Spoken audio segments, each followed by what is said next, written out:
You are now listening to N21FM, a Pokemon podcast. Thank you for joining us. Welcome. I'm your host, Glenn, joined as always by my wonderful co-host, Johnny Sushi, over here. And tonight we actually have a pretty interesting, solemn, a little sad, a little bittersweet episode for you folks tonight. It is official, according to Pokemon TCG Live, F-Block is no more.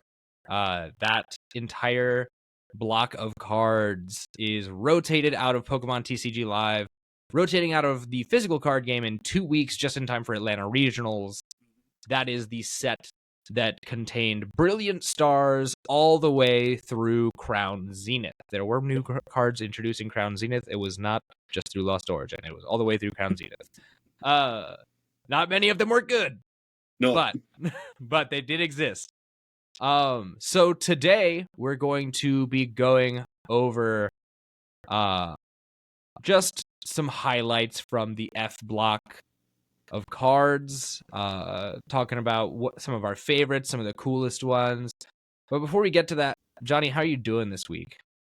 I'm doing all right. I'm pretty tired today at this point, but you know, Yeah. we had a long day. It's been a long week. Both of us just got back from traveling, and As did I. Yeah, we're just trying to breathe deeply and get our feet back on the ground and go from there. I know exactly how that is. You and I both actually just had this past week off of the show. It's going to be back in the studio with you. And we plan on talking about those trips we took, where I went to Ocho Rios, Jamaica for a friend's wedding, and you actually enjoyed a baby shower and another wedding as well. But is that correct? Yeah, we had a friend's wedding and our own personal baby shower in Tampa, Florida. Outstanding. Another tropical location, not quite as tropical, but pretty close. Pretty close. At least as far as temperature goes. You're definitely around the same area. Yeah, for sure. We're going to be talking about that over on patreon.com/terminalcreative for the bonus episode this week. So if you want to hear about those wonderful trips, about the love that was in the air, about the heat that was also in the air, and the bugs that were in the air probably, those are all going to be in the bonus episode, which we will be recording later on tonight, that you can find over at our Patreon, along with several other episodes of the bonus show. The Patreon also gives you early access to every episode. So we're recording this right now Saturday night on March 29th. You could get this as early as March 30th. So honestly, for the low cost of about a pack of Pokemon cards, you could be getting a lot of extra content, guys. I think it's a great deal. And if you want access to that link will be in the description. More housekeeping. I know it's probably going on a little long now, but be sure to leave a like, a comment, a subscription. We're almost at 50 subs on the YouTube channel. It'd be really awesome to get there. Also, leave us a review on Spotify and things like that. Share with 3 friends as well, just while we're doing CTAs. Just all the good stuff. It helps us out a lot. It's a lot of fun. But yeah, without further ado, Johnny, I think we have quite a bit of ground to cover this week because, man, we were going over it before the show, and F-Block is loaded. That's right. Yeah, we had a lot of cards come in that were so impactful to the game in F-Block. Man, it's hard to pick a spot to start, but yeah, I think maybe. Do you want to go like least impactful to highest impact? I don't know. Or something like that. It's hard to pick. Know. It's so hard. I was gonna say my list certainly isn't in order. Let's do mine's this. Definitely this is not either. This is kind of like on the fly how we're organizing this. But let's start with personal favorites.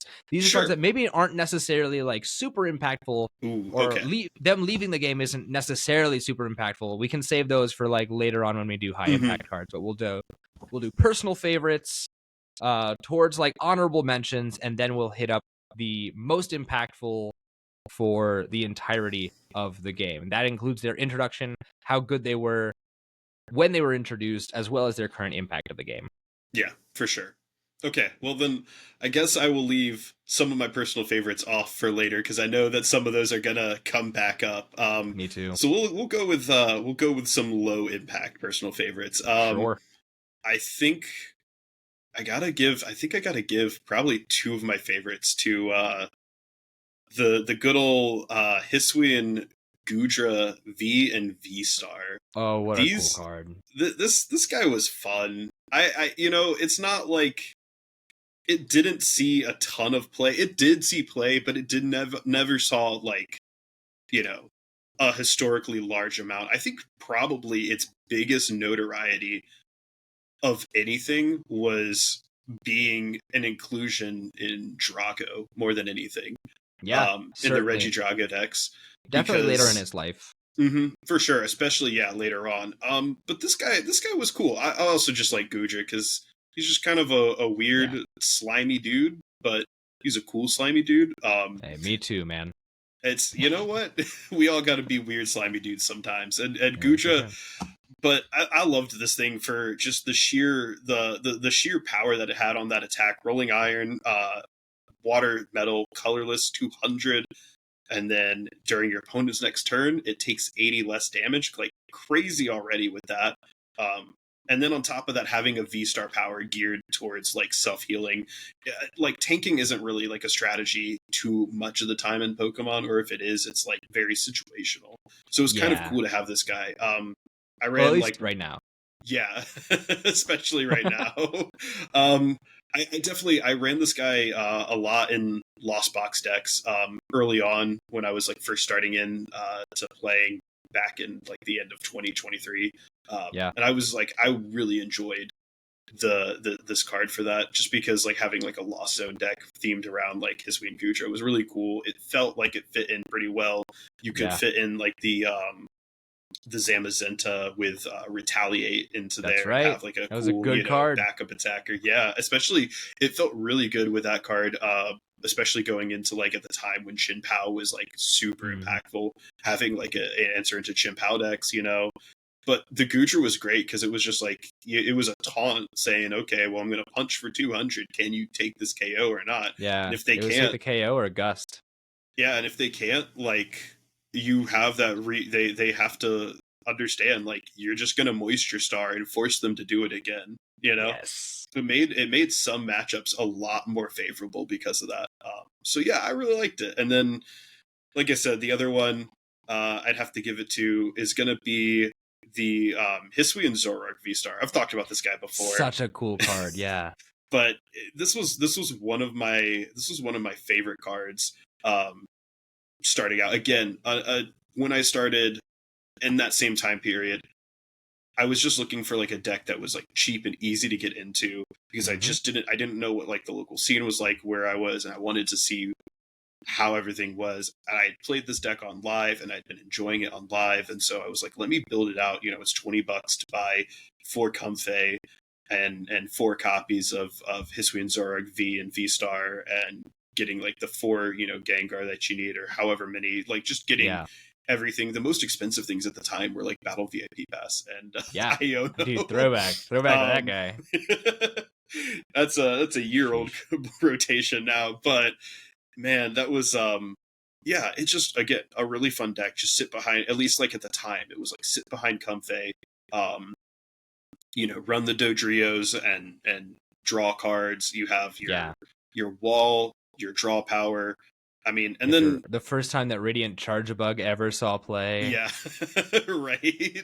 And And this thing last. had very true. This thing also had like the coolest ability. Like I don't know, just to me, like Phantom Star being the research on a V Star power, Yeah. insane. Like So good. it's not the most glamorous V Star power, but that's like a workhorse type of power for Yeah. Pokemon. It does. It's awesome to get a free supporter.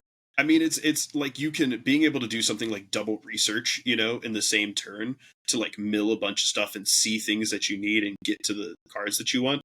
That's kind of cool. Like that's kind of Yeah. crazy awesome. So yeah, I think those are like probably two of my favorites that are just like, they never were like amazing cards, but Yeah. I just love them. For sure. Um Yeah, so good. I've got 3 that I kind of want to put in my honor, in my personal favorites that aren't necessarily high impact. And I want to start with my very favorite. Well, one of my they're all so close together. One that I actually got a chance to play though to a regional was Alolan Vulpix V-Star. Nice. I adore this card. It is just so cool to use and play. And when I played it, it was back in my first regional, Charlotte, in 2023 or 2022 or something like that. Yeah. Where I forget which, but I played it with Palkia Inteleon. I played it in a 1-2 line in there because I just thought it was so important that I had to have the Vulpix V-Star on there. It was really cool for a myriad of reasons. Like, one, it was a great way to stop your opponents from attacking me when they had abilities. It was really good against Lugia for that reason. Yeah, for sure.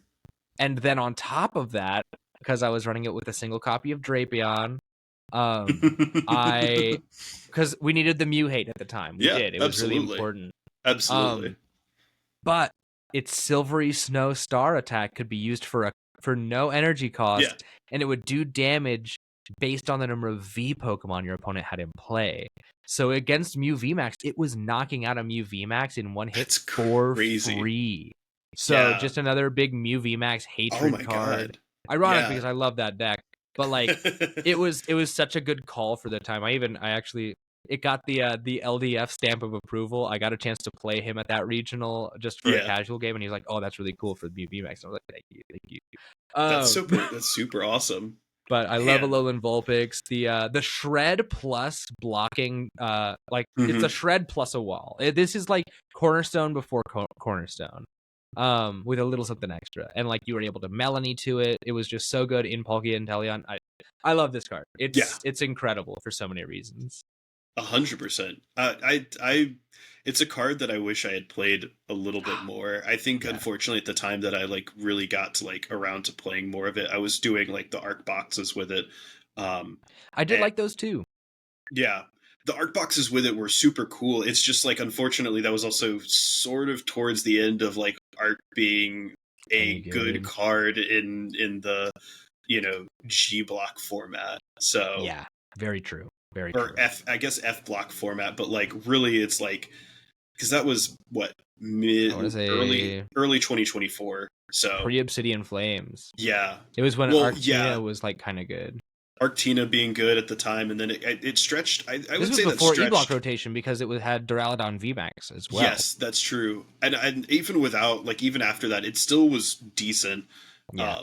I would say up until maybe like Charizard just becoming so dominant that even like one of the darkest times. Even Snow Mirage couldn't stop Charizard. Which is crazy to think about, by insane. The way. The fact that Snow Mirage, because you could just like, I'm just going to boss around it. Yeah, easy. Pretty much. Yeah. All right. But I don't want to focus on the bad times of Charizard meta. Yeah. Instead, I'd like to move on to my next 2 faves. And these 2, I'm going to go over one kind of quickly because it's included in another category of cards that we're going to talk about later. And then I'll go over the one I actually truly dearly love. Puppet Offering Bayonet is next on my list. Okay. I adore this card. It's super cool.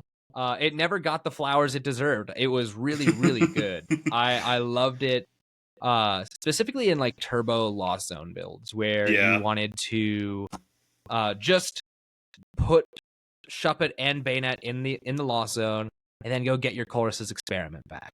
Yeah. Like that's an immediate +4 to your Lost Zone. And as I'm sure we'll talk at length about later, the Lost Zone is a very cool and interesting engine, and similar mechanics like that are sad to see go. Yeah, it's unfortunate, but we'll get to all that. I'm very sure. Too. Yeah, Puppet Offering Bayonet, very cool. And then next is my GOAT, Princess Veil Diancie, baby. I love this card. Is it Princess Veil or is it Princess Curtain? I forget. Hold on. I'm gonna like dig through a bunch of cards. I literally have sitting like several somewhere copies in front of me. It's Princess Curtain. I literally have 3 of them in front of me. It's somewhere. Princess It's somewhere in a Curtain stack in front of says me. that while this Pokemon is in your active spot, your opponent pretty much can't boss up your basics. Yes. I love Diancie as a Pokemon. I love that effect. It's very cool. Yeah, The for sure. art in the Crown Zenith Gallery, like trainer galleries, was absolutely breathtaking. And all of these things just lead to it being like it's a cool rogue card. Like you saw it a lot in what was it? It was anything that required you to like end your turn with something else in the active, or even just being able to spike draw and do damage and draw 2 cards with this thing back in early Sword and Shield days was a really cool effect. It was like, oh, this is a great starter to just leave in the active, draw cards with it while I'm getting my bench set up, and it was really cool for that reason. So I am a big lover of Princess Curtain Diancie.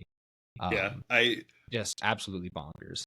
I will say I picked up a copy just yesterday. For the listeners at home, I've started taking the plunge into GLC recently, Gym Leader Challenge, and it's a lot of fun. Like just watching the gameplay alone is a lot of fun. But so cool. Princess Curtain Diancie is a card that I picked up for that. In order to maybe include it in a deck. I'm not sure which kind of build I would, but it feels like a card that you should have on hand for GLC. Yeah, absolutely. So that was my reasoning. I love it a lot. Oh yeah. And there's nothing else really to say about it. Diancie's a cool Pokemon. I love her design. I love the Galarian gallery of her. Mm-hmm. I listen. So if there's any Poke investors listening to this podcast for some reason, first of all, I hate you. Second of all, pump and dump this card because I need people to understand how valuable this card is. It is a gorgeous Galarian gallery. I need more copies of it, and then I need you guys to jump the price up real quick, because I love her. Oh, man. Still don't like you guys though. Sorry about it. Sorry. I had. Why did I say that? I was so aggressive for no reason. It's fair. It's fair. This is true. I've literally ranted about them for so long on the channel that it shouldn't be surprising to anybody at this point. But yeah, those are my 3 like. It's hard to pick because I have like a list of literally 28 cards right now that I'm looking at that I'm like, these are all so good and so impactful. I guess we can kind of like rapid fire a couple of them for like recent. Yeah, go ahead. I was gonna say I feel bad because I did recall like 2 more things. No, go for it. I've got one for an archetype though, and it's kind of like a niche one, so I don't know if we want to like hit that. Is it later. Reggie's? Yeah, it's Reggie's. How did I know? Yeah, another banger archetype. It's not super impactful right now, but it's a cool archetype. Go ahead, go for it. So for Reggie's, I think I would argue it was crazy. Maybe not crazy impactful, but it had the second life. It had the second life that it deserved at the end of rotation, just because Surging. Well, no. What was it? Yeah, just because Surging Sparks came out and gave it an attacker that it could finally use in conjunction with its. I mean, honestly, like Ancient Wisdom being just a massive ability. So good. Like being able to move 3 energy from your discard onto anything that you want, that's a massive ability. And it doesn't tell you how, like, it doesn't tell you what types of energy, you just do it. Doesn't even tell you basic or special. Mm-hmm. Yeah, exactly. Like, it does say energy. You can run specials. Back when it was pre-D-block rotation, Reggie's with Aurora energies and stuff like that was so cool because you were able to get all of those special energies just onto exactly the guys you needed to. You could even, like, I don't know if anybody did this, I don't remember, but you could have even, like, if you were swinging with the Regigigas, put powerful colorless energy on there and just been like, I'm going to do a bunch of damage. That's crazy, but, like, that makes sense, too. That's awesome. Yeah. So cool. And that was on my big list. We needed to, like, chop out Reggie's, too. No, that's fair. But, yeah, like, that's like an archetype that I think was massively, like it was really impactful for a time. It did insanely well at certain regionals. I remember, what was it, the 2023, I think, what was it? Indianapolis or something like that. There Maybe was a so. regional where like a bunch of players like brought Reggies and had insane runs with it. I think Azul's group like brought it to a regional, and they had like a cracked run with Reggies because like it was a massively good card at a time where like V stars and V maxes were, you know, running rampant and they needed answers to stuff, and Reggies gave them answers, especially into the V maxes. But even then, like having no, it's a different one. Sorry, go ahead. No, it's cool. Yeah, the like even then, like having that new life breathed into it recently with like Area Zero and then Pikachu coming out and people being like, oh, we can run Pikachu, Area Zero, and Radiant Greninja. Now we have bench snipes. We have a big attacker that hits 300 and can power itself up every turn and gets the energy back into the discard with every one of those attacks. And then even Prismatic introduced another Regigigas that you could include in this that was your Terra hate. So like it didn't really matter. Like the deck wasn't amazing. It definitely had its flaws, but I just like that it was kind cool of being another able to play it. Yeah, it was kind of another way of like, you know, kind of with like Draco where a deck got its last hurrah. You know, it got to kind of have that cruise into the sunset, and we love to see that. Yes, absolutely. Also, another interesting tidbit about Reggies. Yeah. One of the top players, most successful players of Reggies is actually North Carolina's own Grant Manley. That's not surprising at all. He loved that deck for a while. And like that deck seems like it's right up his alley too. Yeah, you know? Absolutely. Big single prize deck. Mm-hmm. Yeah. Single prizers, just off the beaten path, like a very, very much his style. Mm-hmm. So that's cool. The only other one I was going to mention, and it's not a good one, but I messed with it for a little bit, was Aerodactyl V-Star. Bro, Aerodactyl V-Star is so cool. And I think I know what you're going to say it for. Is it because of Salvatore box? It was the Salvatore box. I brought it. I tried out the Salvatore box. I had mixed success with Salvatore box, but as everyone did. You know, I can't deny that like being able to just like drop this guy on a Lugia player, like turn 2 Salvatore into an Aerodactyl V-Star, and then this guy even turn 1 going second. Yeah, exactly. Turn 1 going second if you get it. So for the listeners who may not know, Aerodactyl V-Star has Ancient Star as its V-Star power. For 1 colorless energy, it's actually an attack technically, but for 1 colorless energy, until this Pokemon leaves play, it gains an ability that has the effect your opponent's Pokemon V in play, except any Aerodactyl V-Star, have no abilities. So this is pure Lugia hate.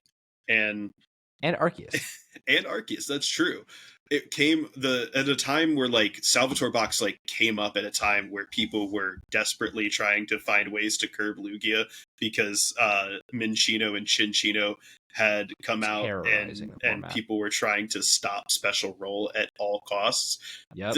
This V-Star attack was probably one of the single best ways to do that because it just it turned off Lugia's summoning star, and Lugia had to find a way to knock out a 260 attacker without summoning star. Yeah. Crazy. Also, it was strong into Lugia, into some Lugia Pokemon because I think wasn't it super effective against rats as well? Yeah. I mean, you wouldn't even run this to rats because you could like Salvatore box ran like the version that I did, at least I ran like the Clodsire EX where you just have a stadium in play and poison something with the stadium. But like you had that and you had Banette EX to just item lock them. Yeah, that's right. So good. Like even then the attack Lost Dive, like 240 was an answer into a lot of stuff. Like you could still like absolutely KO pretty much anything that was a big basic at the time. So yeah. Absolutely so cool. Crazy. But yeah, not unfortunate that it wasn't an amazing card, but still, you know, fun to recognize that one for its little niche there. Definitely. I think it's also important to like give a quick look to some of the cards that are going away that aren't necessarily like huge impact cards, but are really cool like indicators of what the format was like. Stuff like and I'll just kind of go through my list of cards that I think are going to be like sad to see leave that aren't necessarily like auto includes in every deck, but like were really cool for one thing or another. So like for instance, Dark Patch. I really liked Dark Patch. I was a big Turbo Darkrai player for a while. Canceling Cologne is another really cool card to have in the format. He made some really awesome plays, especially in like Regidrago and Palkia V-Star, I think. Yeah. And then like let's see, Tempting Trap Mawile was really cool. Yes. Before like Stallax got really big, and we also get a new one in the form of Maractus from Journey Together, and I'm really excited about that. What's some other really cool ones? Oh, recently like Lance and Thornton have both been getting crazy amounts of play, which is so exciting because when Thornton came out, I was like, I need to see this play happen. Yeah. That's a card that I think like it seems like a card that probably was like lower impact at the time that it came out.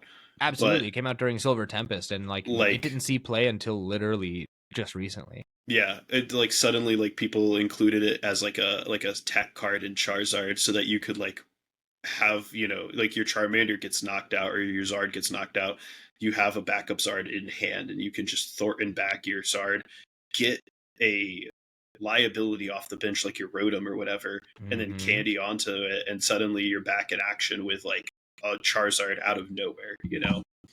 Yeah. That's crazy. It's such a cool card.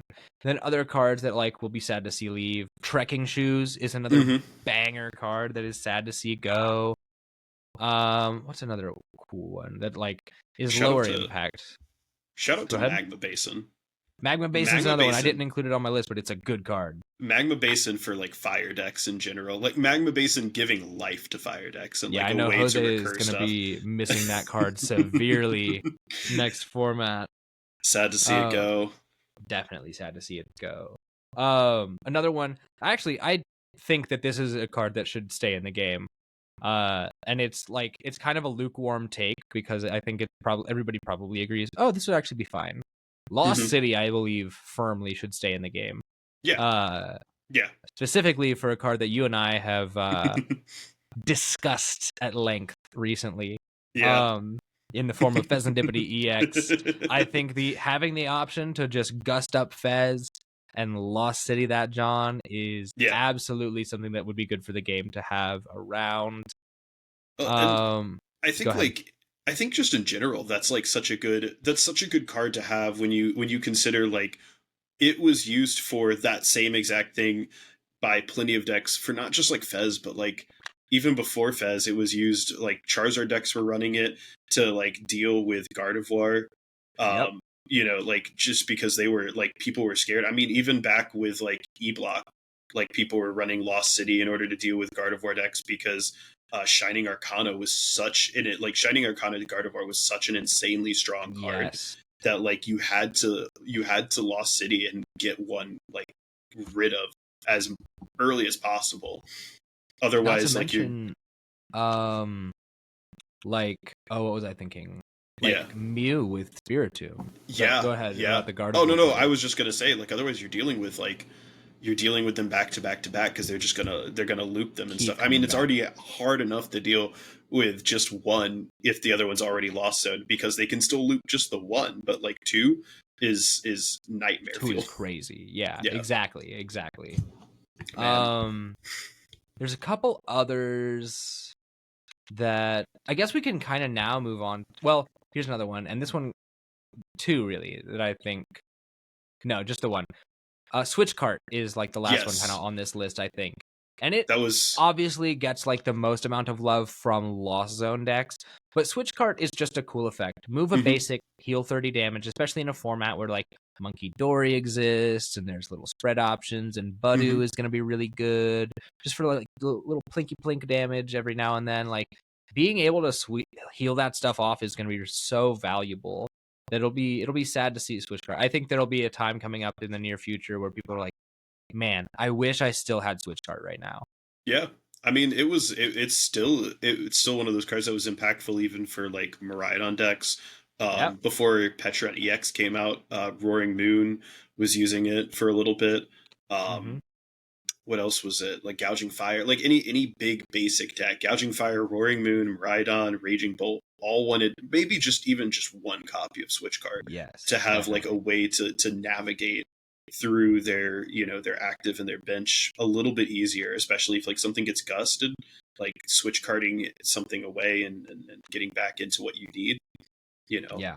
Yeah, absolutely. And then there's other ones that are like, I feel we're good for like a time period, even if that time period isn't like the more recent years, There's definitely like some that were crazy important at a certain point in time or another. There was like leafy camo poncho was crazy during like the V World's V 23 Pokemon Wars. Yeah, absolutely, because it was a way to stop gusts and everything. Yeah, the quote unquote ADP deck of that year. True. Loved it. Arceus Durapix. Yes, and then the banger deck. Yeah, no, it loved that. You had that. You had little bits and pieces like what was it? We had Crown Zenith Kyogre. With the Crown Zenith Kyogre reprint. Was it new to that, or was it a reprint? It was a brand new card. Yeah. Was that Crown Zenith or was it Silver Tempest? I don't. Yeah, that was a brand new card. Yeah, the Crown Zenith Kyogre that has the dynamic wave attack, which like takes a lot of energy, but like it's also like Excalibur in the format. Yeah, absolutely. It was such a good card in like the Chin Pao decks at the time, because like it's a 180 snipe onto something. Like that's crazy strong. And the energy went back to your hand. Yeah, absolutely. Like that was crazy good for a time. Something silly like even Worker was surprisingly good for a time when you wanted to knock away awesome stadiums. When Path was in the game. Yeah, exactly. Like Worker was good a little over a year ago, but like it's unfortunate that since then it hasn't been that great. But like having that answer to Path to the Peak on a card that's like people always say, oh well, the draw 3 cards suck. Like Nimona is terrible. Nimona is a bad card because it's draw 3. Terrible. But then you get cards like Worker. Yeah. And during Silver Tempest, you had Bird Keeper. Yeah, like exactly. And now we've got like Surfer is another thing that's like, oh man, I know this is going to be good soon, which is a little different because it's fill to 6, not draw 3 outright. But like, some cards that are draw 3 are just good. Yeah, even like what old ones like.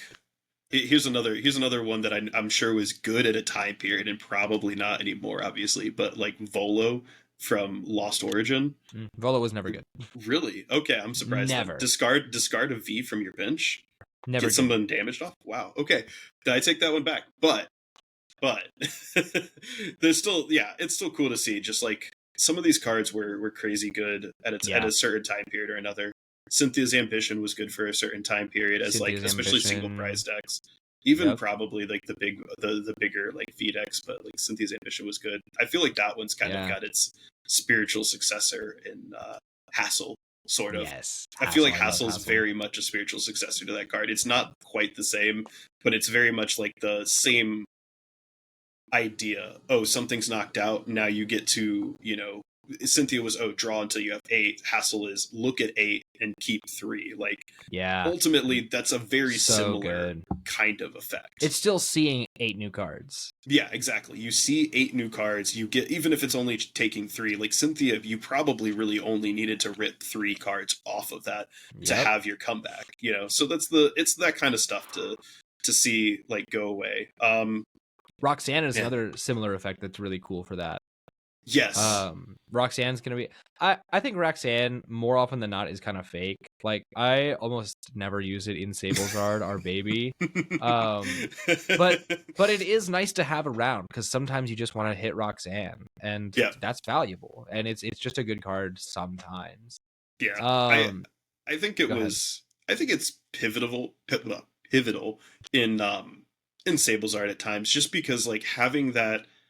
There were certain matchups where like I would just not worry about it, but other ones where I was like, oh, I'm absolutely looking forward to that time when I can play this card. I think like one of the biggest examples of that is something like a Chin Pao or a Golden Go. Honestly, a Golden Go sometimes even like even more than a Chin Pao back in like a year ago when Chin Pao was good. But like, having that opportunity to like look at your opponent and say, okay, 3 prizes left. I'm going to Roxanne. I'm going to put you down to 2 cards, and I'm going to force you to work your way back into a good hand from here. And while I have a single turn to come back, take 2 prizes, and establish myself in the game at the same level that you're in the game. So yeah, that's right. Um, Other good cards include Raikou V and Entei V. Sadly, they left Suicune behind with E-Block rotation. Suicune left a long time ago, but Suicune's always been a runner, so it's fine. Raikou and Entei are another cool combo that are both leaving that have been really good for things like Entei Valiant, or even like just Raikou being in Miraidon is excellent. And by the same extent, Raichu V, but less so because Raikou is a much stronger attacker. Yeah. Especially now with Area Zero Under Depths being a card.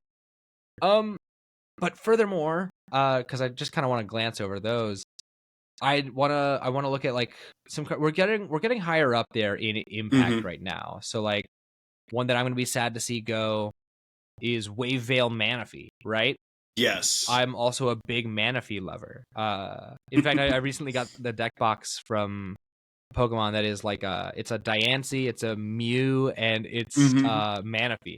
I love it. That's 3 of my favorite guys. Yeah. And Wave Veil Manaphy, just a bench barrier, it's such a good effect. It's something that I think is it's pretty much evergreen in this game.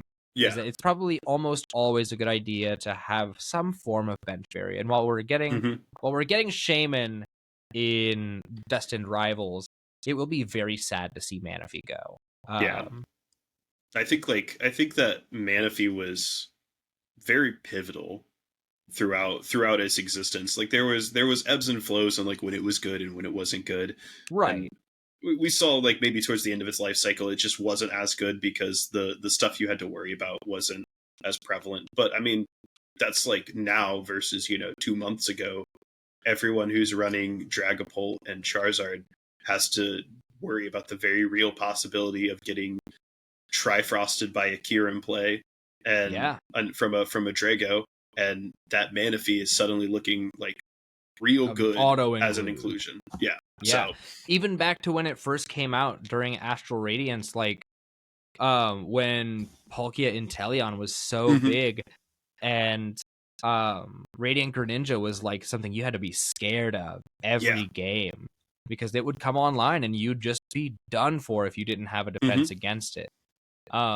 So I think for that reason, Manaphy absolutely deserves a spot here in the getting up there in impact type of tier. And along with that, I think now might be the best time to include Pokestop. Let's talk about it. What do you think of Pokestop, Johnny? I mean, I'm a huge Pokestop enjoyer.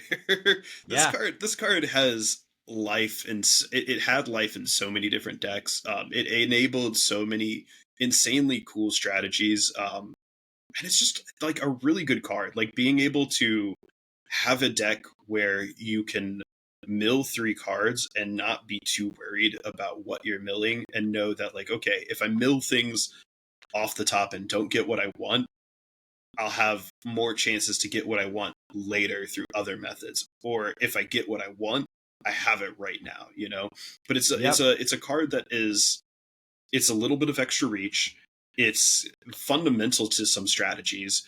And it just in general, it was such a impactful card. I mean, there are entire archetypes that are gonna stop existing. Yeah, like absolutely. That it's just some stuff is just going to stop existing because this card doesn't exist anymore, or at least it's not. They're not going to be as explosive and as impactful.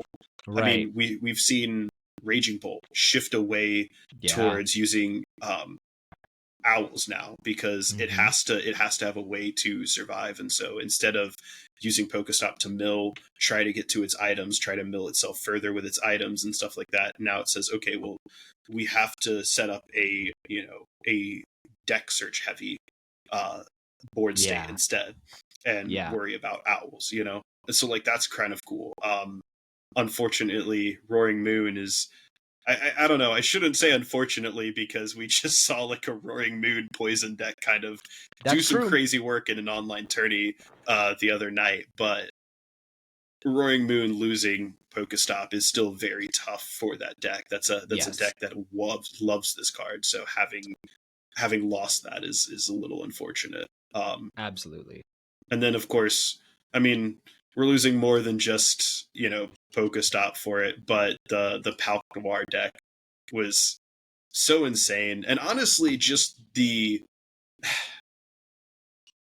any deck that wants to run Dusks in a sort of turbo discard fashion has a much harder time now to run those, because you go from like, I'm gonna play down my Duskull, turn one, and then mill stuff, and goodbye my Dust Noir, but hello, the Night Stretcher and Rare Candy in the same Pokestop roll. So good. Like, and suddenly it turns like milling a Dust Noir into, this is a Dust Noir in hand, Yeah. It's like, and you get those Cypher Maniacs code breaking plays where you'd be like, sometimes Cypher Maniac is just evolution incense. Yeah. because you'd just be able to search out, all right, Dusknoir, Night Stretcher, Pokestop, get this guy out, put him down where you need to be, and you're like just thinning cards out of the deck as well, like you're getting that third card in the discard. It's a really cool engine type card that it's gonna feel bad to lose. It absolutely is. It does some incredibly crazy work that way. It just, I don't know how to say anything more than that. It's a beautiful card. It's sad that it's actually funny, when it first came out, there was a lot of people who were like, this card kind of stinks. This is not a good card. Same. Yeah. When it first came out, it was not very good. I think it only really started getting popularized in Turbo Lost Zone with Dragonite V back before E-Block rotation. Oh, nasty work there. That's a crazy deck. Beautiful deck. It's a classic. That's a certified hood classic. Yeah. I love that deck. But that's when people started thinking about it at all, really. Other than that, it was kind of memey. You saw it in like Lunatone, Soul Rock. My beloved. But for the most part, it wasn't like a very good stadium. So it's cool that it's finally getting to the point where it's like, no, this card is good and you should respect and recognize it. Yeah. I think we could say the card is full circle when a deck like Charizard included it and made a top placement in a regional event and said, oh yeah, the reason this is there is so I can go a little further and try to find a candy. Yeah. I think when we talk about like a deck that is like classically doesn't really want to use Pokestop, is like using Pokestop. Yeah, exactly. That's when you can say, okay, this card truly was one of the best cards out of this kind of format, this out of this era of cards, this block of cards. So yeah. And now you think about it, I'm like, oh, what other decks would be awesome to see it? Like, sometimes I think about it, I'm like, dude, N's deck would rock with Pokestop. Banger. Like, absolute banger. So good. Like, there's just so many cards like that. I digress. We can't spend too long. I don't want to spend too long talking about these. But there are other engine type cards that we also want to talk about. So for instance, and this one is kind of entry level. This is definitely an old school pick. Irida. Irida is going to be so sad to see go. Not for what it is right now. Like, it's fine now. It's not exactly good. But when it first hit the scene, Irida was a monster card. Yeah. Because you'd see it in Palkia and Teleon, where you were getting your Drizziles and your whatever else. You were getting your, like, usually like a Drizzile and an Evo Incense, or like an Inteleon and a Rare Candy, and like this, that, and the third. And you would be all these sequences. It really helped like the Shady Dealings engine push further and further and further. It helped a lot when it came to like I even used it in the Rapid Strike box decks, I want to say. Absolutely. Like where you were just getting like I think I used it like as a one of, where I'm like, okay, I want an Inteleon or a Radiant Greninja and a Battle VIP pass. Or it's like, oh, I want a Buddy Puffin and a Radiant Greninja, which are, by the way, two of the most impactful cards we've ever seen. We'll talk about one of those later. Yeah. Irida being it's definitely like a product of like how good it was, right? Because we had a card that was similar to Irida, except that it was for fighting type. It was find a fighting type Pokemon and an item. I forget exactly which card it was. Correct me in the comments if you know. But and that card was not very good. But Irida was so good because it was a product of the format that was so strong for water-type Pokemon. And that kind of thing just elevated it so high that it's hard to not talk about it at least a little bit. And I think where like Irida Melanie was an incredible engine at the time. Yes. Oh my god, absolutely. Like Melanie. And I think looking back on it too, when you can, again, it's kind of the same thing. Like you can say the card is kind of insane when people start saying, okay, let's include Irida in Gardevoir so we can get to the Radiant Greninja so we can draw more sooner. Or let's get to the Manaphy so that we have Buddy Another Poffin impactful in hand plus Manaphy on the bench all in the same turn, off of a single card. So good. Insanely good in that respect. Like, absolute banger. Definitely a sleeper pick, I think. Yeah, for sure. And along that kind of engine type of idea, there's two big ones. We kind of touched on it. Refinement Kirlia is just quintessential to Gardevoir. Like we don't even have to talk about it very long, just because it is so obvious how good Refinement Kirlia is and how sad it will be to see it go. Honorable mention in the same breath to Trade Lipard, but not to the same extent, unfortunately. Dude, RIP Trade Lipard. You never were understood except for in control decks, where you needed a little more health. Yeah, unfortunate. But the Ralts, or the Refinement Kirlia, I think, is like goes beyond that with like being this obviously like the auto inclusion in like a crazy, really strong deck, but also just like what it does, what it did, I think, at its format too, where like when level balling still existed. I was just gonna say that. Yeah, that ability to get it off a level ball that like Trade Lipard obviously would never have been able to reach, because Trade Lipard was 100 HP and Kirlia's only 80. Yeah. It's in like it's such a weird niche where it's like, oh, we're thinking about like the HP here for something like that, but it's like the optimal picks because of that in the same exact way. Yeah. Well, and then just like it, Gardevoir evolves from Kirlia. Enough said. It's good for that reason as well. Yeah. Also, Buddy Catch Gallade. Dude, yeah, Buddy Catch Gallade is also in there. What's really cool, I think, the introduction though of Refinement Kirlia was actually not in Gardevoir, but believe it or not, it was in I believe a Mewtwo V Union control deck. Yes, I remember hearing about that. Yes, it was a variant that didn't utilize Gormandized Snorlax, which I did love.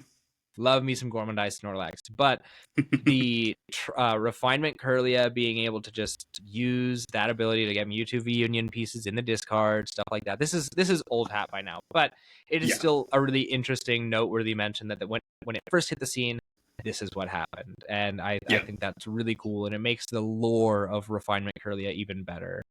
Very good. Along that same vein, though, of really cool engine cards, because I think this is the last one really on the list. Is Industrious Incisors Bibarel. What a classic. It feels classic to me, at least. Have you had a lot of experience with Industrious Incisors? I have. When I started, obviously, like Arceus decks were still really good, and you could do like Arc Tina builds and Arc Goodra and Arc picks were good. I remember when I was like first starting out too, like Charizard was crazy good, and I had built a this is like before E-Block rotation. I ended up building on live an Arc Rillaboom VMAX deck that was pure Zard hate. And it didn't do amazing against a lot of other stuff, but it was kind of fun just to awesome. Like throw this Rillaboom out and like blow up a Zard and like throw damage around onto the bench on things that weren't Terras and stuff like that. Like that felt fun more than anything else. But it just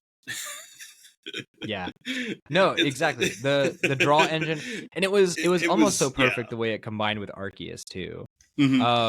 Just because being able to fill to 5, it's good.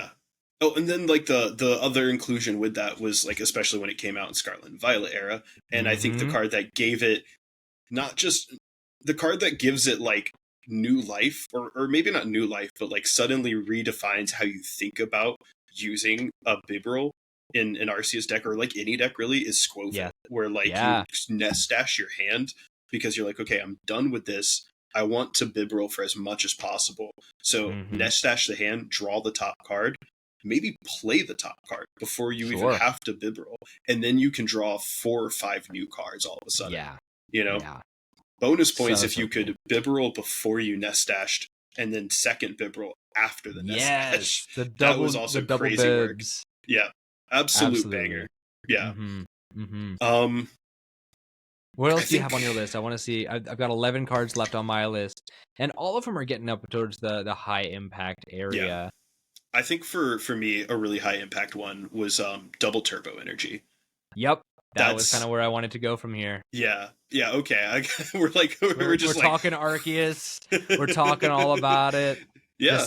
It's the next thing to talk about. Tell me about double turbo energy. I mean, would double turbo be like double colorless has like a crazy history in Pokemon in general, because it's a card that was like, when it first came out, it suddenly redefines being able to like power some stuff up. There were Pokemon that didn't need to worry about taking a couple turns to power up. You could slap one of these on and they just win, and that's back in when this card came out. I mean, this card came out in base jungle fossil era. So like that's when just double colorless came out as a concept. Yeah. Double turbo coming out, I think, like in this era, and being a way that the game designers saw, were like, okay, we need to temper what special energy are doing right now, because a lot of really good cards are able to access things like double colorless, and double rainbow and things like that at the time period, where we need to cut back how good of a card 2 colorless energy is. And so they come out with this one that says 2 colorless, but it's 20 less damage.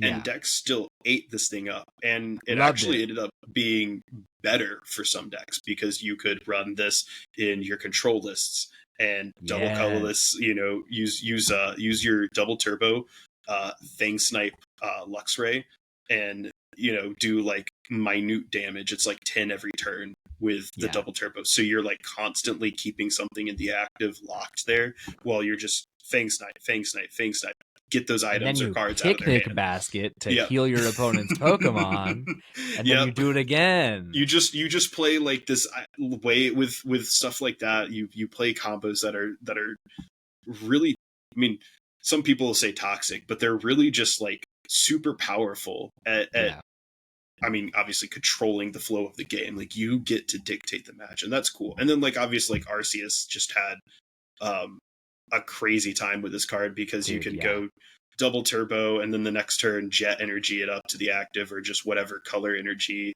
was your taste for that, arc build onto it. And or even just turn one Trinity charge. If you're going second, that's good. A lot of like, it's not like, oh, that's a good to go second with Arceus, but it's a opportunity where it's like, okay, it's not as bad. And I think that's really, really cool and valuable. Yeah, for sure. In fact, like, it's another reason that Arceus was so good. And did we already talk about Arceus on this list? Have we talked about Arceus as a whole? We haven't really. I think we've danced around it a little bit. So we'll get to that maybe in a second, because that one also was kind of a product of its environment. But yeah, like, double turbo was good, and like you said, there's other strategies that didn't require damage that benefited so much from this card. I think back to Sword and Shield Durant Mill, where you played 4 copies of double turbo and 4 copies of twin energy. Where twin energy could only be used on non-rule box Pokemon, I'm pretty sure, or basic Pokemon, and then double turbo was the damage reduction. But because you were milling cards, the damage reduction didn't matter, and you were just getting 4 more energy cards. And it's so cool to think, man, double turbo is leaving.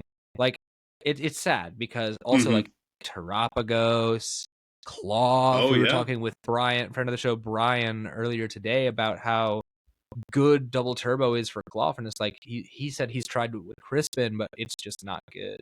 Oh, absolutely. It's very much taken some of these cards. It's forcing me, like I've been on a little bit of a kick of trying to like maybe make Meowscarada work again. I Yes. would really like to see that work, and losing double turbo actually impacts that card a lot. I think Crispin can still be good for it. Like that's a Sure. whole other discussion. But like double turbo leaving definitely takes away a lot of like the explosiveness that a card like that has. And I think that's really like where you kind of like settle with this card is it's like it's explosive. It lets you go place this and just swing immediately for whatever you're trying to do. Where instead of needing that supporter to attach two things, instead of needing to reach for an item or a tool like counter gain and a single energy, you get one card that does all of it in the same move. That's it. Yeah, certainly. And even in stuff like even just like little parts of it that made it so cool, and from here we will probably end up transitioning into this topic, but like in something like Arceus Giratina, when you were using what was it?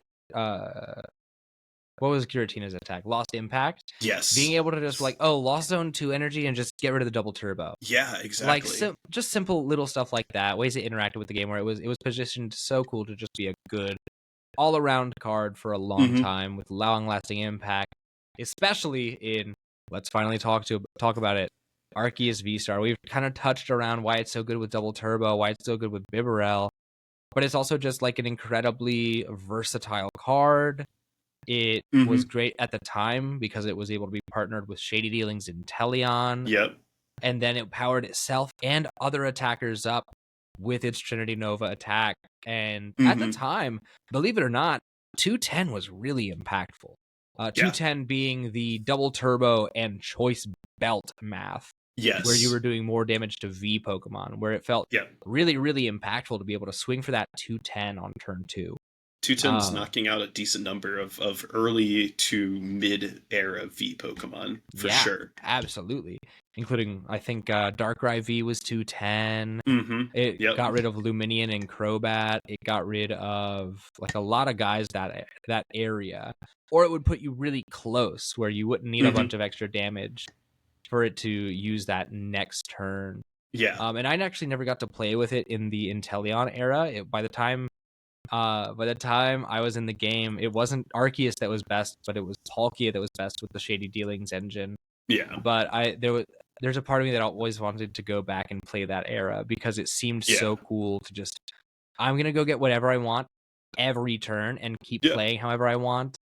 And then like being able to, if you didn't want to use the double turbo, you could Melanie turn 1 and then attach. That way you could get your draw, you could get your energy acceleration, you get all those things with Arceus. Yeah, and absolutely. It's so cool, and it's always very fitting to me when Arceus gets a good card because it's like the god of Pokemon. So it's like it's got to be good, right? Yeah, I just like the idea of like Arceus. Like it's given it's given a lot of V Pokemon an enabler, basically. It even, I mean, I mentioned like that silly like Rillaboom VMAX deck, it gives something like that a chance to maybe exist in a format where it otherwise couldn't. And I think that's the coolest part about it. It's such a blank canvas, and I think that's like you said, that's so on par for what Arceus is supposed to be as a Pokemon, Yeah, absolutely. And then, do you want to talk about? Go ahead. I was going to mention because you had mentioned Palkia ending up being the next one. I was going to mention Palkia as the next, or Palkia as being better with Shady Dealings. I was going to mention Palkia as our next one because that's, I think. I want to get to Palkia in a little later because there's one more that I think that we should talk about first, and this is is a controversial one, but it's only because he's not as good right now. But Giratina, I touched on for a second. Giratina V-Star is another big banger that we're going to be losing. That towards the end of its life, not very good. Right now, like Tina is not doing the best. But for a while, like I remember when Lost Origin came out. Me and my friend Devin and we would sit together at Buzz City and it would always be the same thing because it was brand new and I didn't have the money to get into the game really like extensively. And so what happened was I got all of the pieces for Turbo Darkrai off of him. So Yes. I would always play Turbo Dark and he would always play Lost Tina. He would always destroy me. Oh, And man. I love Giratina as a Pokemon anyway. So like when I saw this deck and saw it playing against Palkia and Teleon, I was like, dude, this deck looks bananas. I remember seeing like the Tricky Gym video where he was playing like with the comfies with scoop up nets and like just getting crazy stuff in the Lost Zone so fast, and like then Lost Impact for 280 and it knocks out every other V-Star. It was just so and then just having an attack that just knocks out your opponents. Like, dude, there's no world where that's like a bad effect. It's got such a storied history with the game. I love Giratina as a Pokemon. It's a cool dragon type. And then it getting new life in Regidrago, getting new life in Arceus Tina in more recent years. Like, it's a card that I would be remiss to not mention, just on account of the fact that it's had a lot of cool times with the game. And the fact that there were two different ways to play the Lost Tina, or not Lost Tina, I should say, but like the two ways to play Giratina with either Lost Zone or Arceus, and like they're so different from each other. I think was kind of like the coolest part of that. Like, obviously, very very clearly, like the Lost Zone was kind of with Lost Origins was themed around that, but then finding like the way to like include that into an Arceus deck, because Arceus is such a blank slate, and just having these two separate like thoughts of how to kind of utilize this Pokemon. Do you focus in on purely just that Lost Impact attack in the Tina builder? Do you go towards like, oh, I'm going to use the delete button at some point in this game with the Lost Zone deck, you know? Just certainly so cool. Yeah, absolutely. And that's kind of why I wanted to talk about Tina, is because like it had a lot of variance to it. It was just a cool card. And while it saw a lot of success, maybe not the same degree as some of these other cards, but it is a cool part of the game that is worth mentioning and talking about. Yeah. You said you wanted to talk about Palkia next. Is that still true? Oh, I think if we want to get to Palkia, there's only maybe one more card that I could potentially mention before we get to like some of our like top few. And this one is not necessarily a top one of mine. This is probably a bottom one for a lot of people, and a lot of people are happy to see this one go. But I will say this card was poignant and format formative.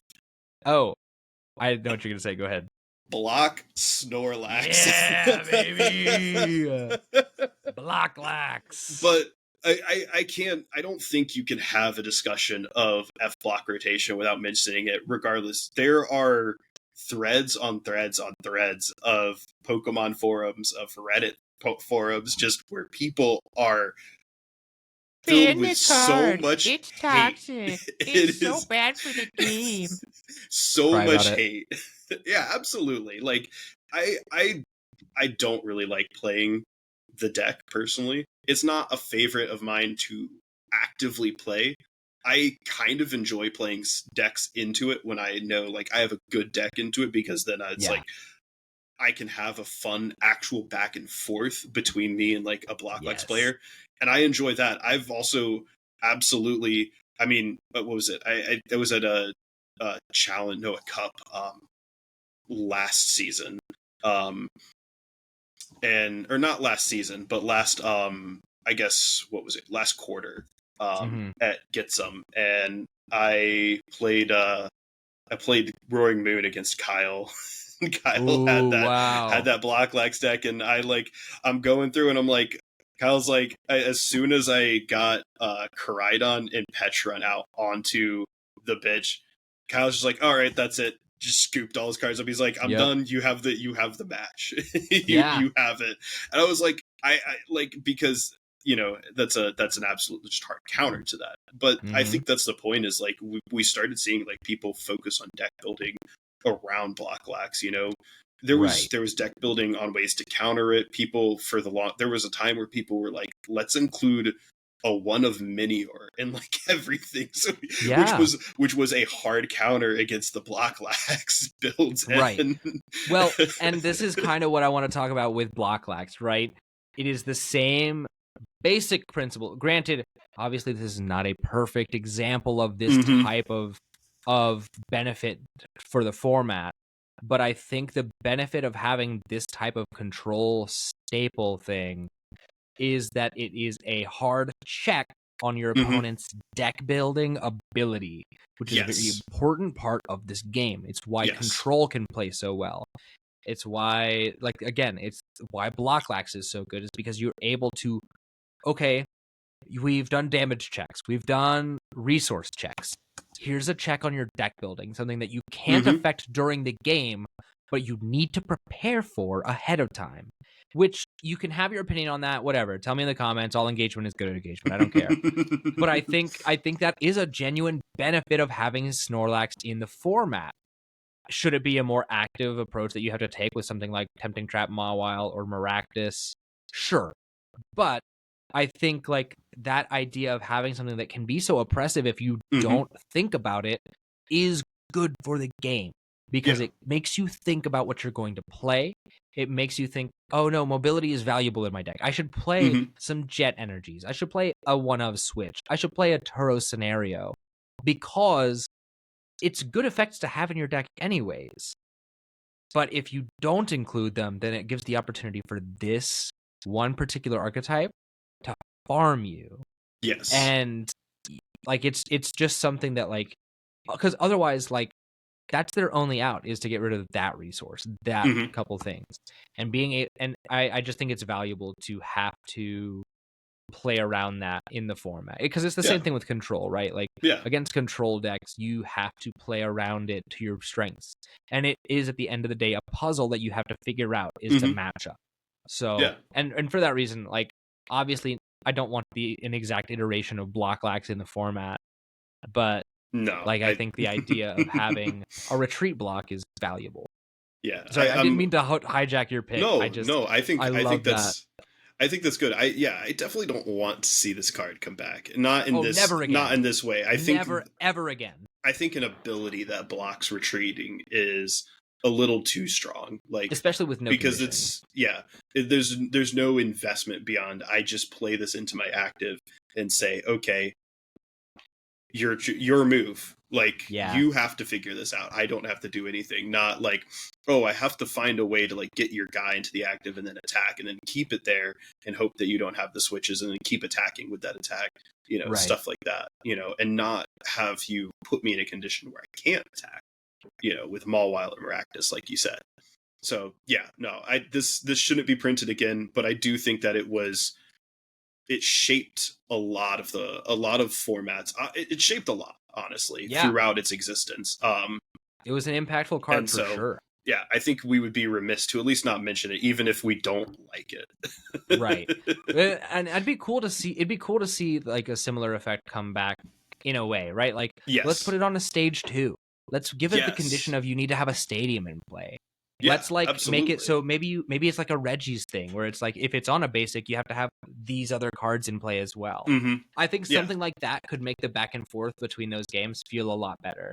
Yeah, conditional block for sure would be cool. I think it would actually be a really cool effect in the game. Yeah, for sure. Yeah. Okay, sorry, I didn't mean to rant as much as I did about block lax. I think that was good. So I think now at this point we can probably cover kind of like the last few kind of like big really things. Impact. Yeah, certainly. I think there's two that are at the bottom of this list for me for sure. Okay, yeah. The bottom of the high impact cards. At the very bottom is Dialga V-Star. It's just cool to have, and taking an extra turn is always sick. I'm a big Yoga Loop enjoyer. Dialga V-Star looks really cool. I'm a Gen 4 believer. It's as simple as that.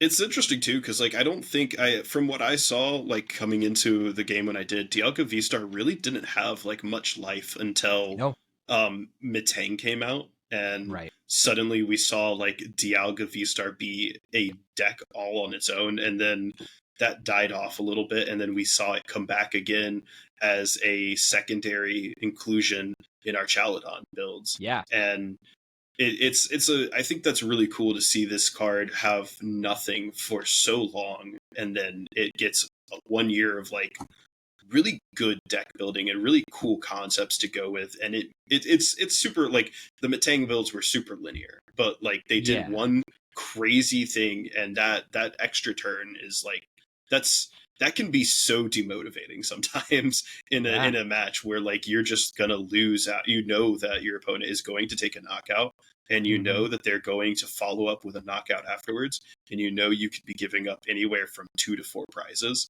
off of that. That's so rough. Yeah. Well, and there's so many cool interactions with it too that I didn't think about.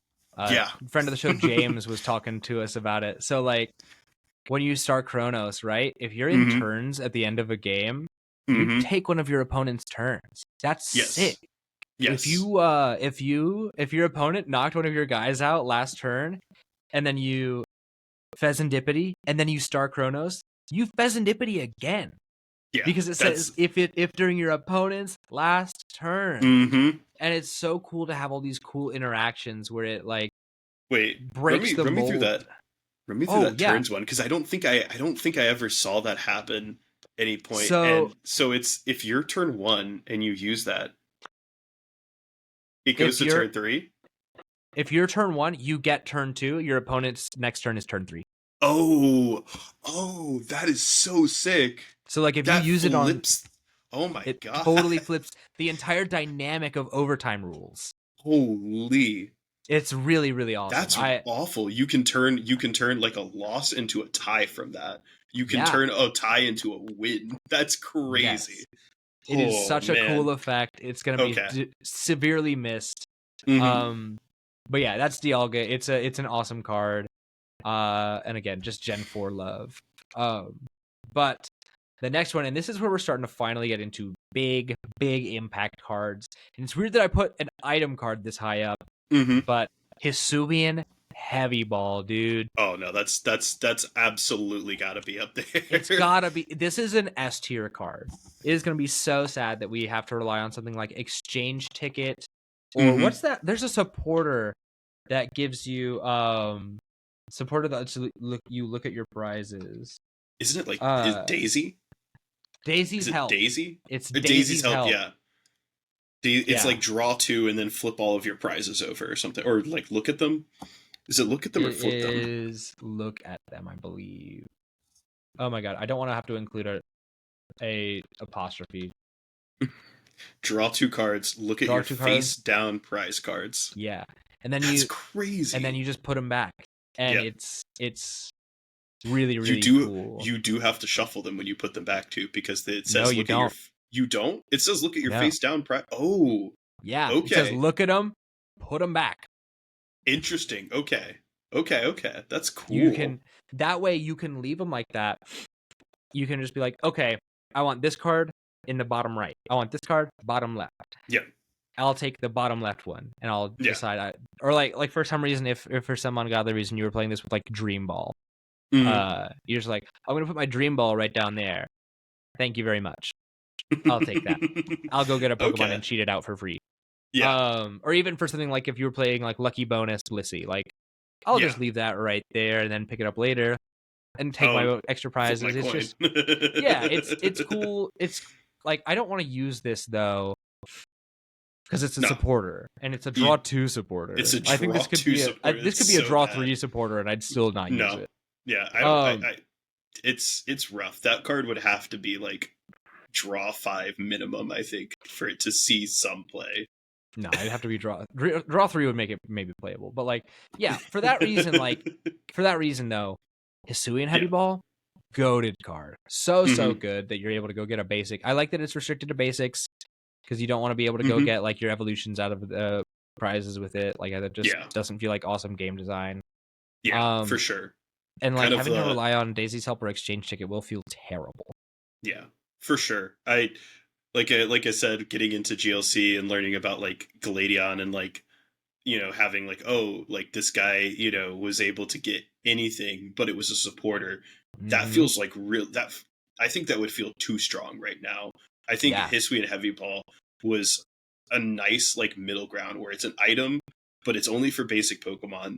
So it's not like it's not doing some crazy impactful work. I think there's some decks that it does do some crazy impactful work for at times, but it's definitely not like, it's not breaking the game. It's just very strong. Yeah. No, exactly. And for that reason, like it's got to be one of the highest impact cards. Yes. From this block. Yeah, just so good. So good. Oh, we already talked. We didn't talk about Palkia yet. We have not hit Palkia yet. Is it like teetering time? around? Do we finally talk about my boy, the other Gen 4 love? I think we can. I think if you want to do Palkia, we'll do the kind of a couple two with it to go with it, because I think these are all sitting in like deck archetypes there, where Palkia was a deck. The other two that I'm thinking of were also decks as well. So okay, I get what you're getting at. Yeah. So let's talk about it. Yeah. So with yeah, go for it. You go with Palkia, because this is your. Oh shucks, really? Should I? I think I will. Yeah. I love this card. It's terrible for the game. It was terrible when it came out. The fact that it was 8 slots of top 8 in like in a really major regional when it first came out, and it like did really well at Worlds. Terribly toxic card upon inception. Yes. But it has aged like a fine wine. I love this card. It is so cool. I'm a big Palkia lover. It's one of my favorite Pokemon designs of all time. The origin form, while I hated it at first, it grew on me like crazy. I love this guy. Palkia V-Star, being able to do damage. Yeah, Space Dragon Horse, bro. Yeah. Shut and up. It's water. And it's water. And it has all the benefits of the water type support that we got from this era of the game, with Irida, with Melanie, with like the Shady Dealings engine, and how they all melded together. Being able to do damage based on the number of benched Pokemon, where it was really impactful to have a full bench, and just also even down to the little stuff, like it had the Subspace Swell is a slight improvement on the legendary beasts attacks, where it was like burning, lightning, or whatever Rondo. Yeah. Where theirs was like 20 plus 20 for each bench, and Palkia's was like, I'm gonna do the same thing, but it's 60 plus 20 per bench. And then Star Portal being able to accelerate to like Radiant Greninja and make those high impact plays and like set up a bunch of horses at the same time. And then it was born again with Noctowls. And it's just, I could gush about this card forever. It is so good.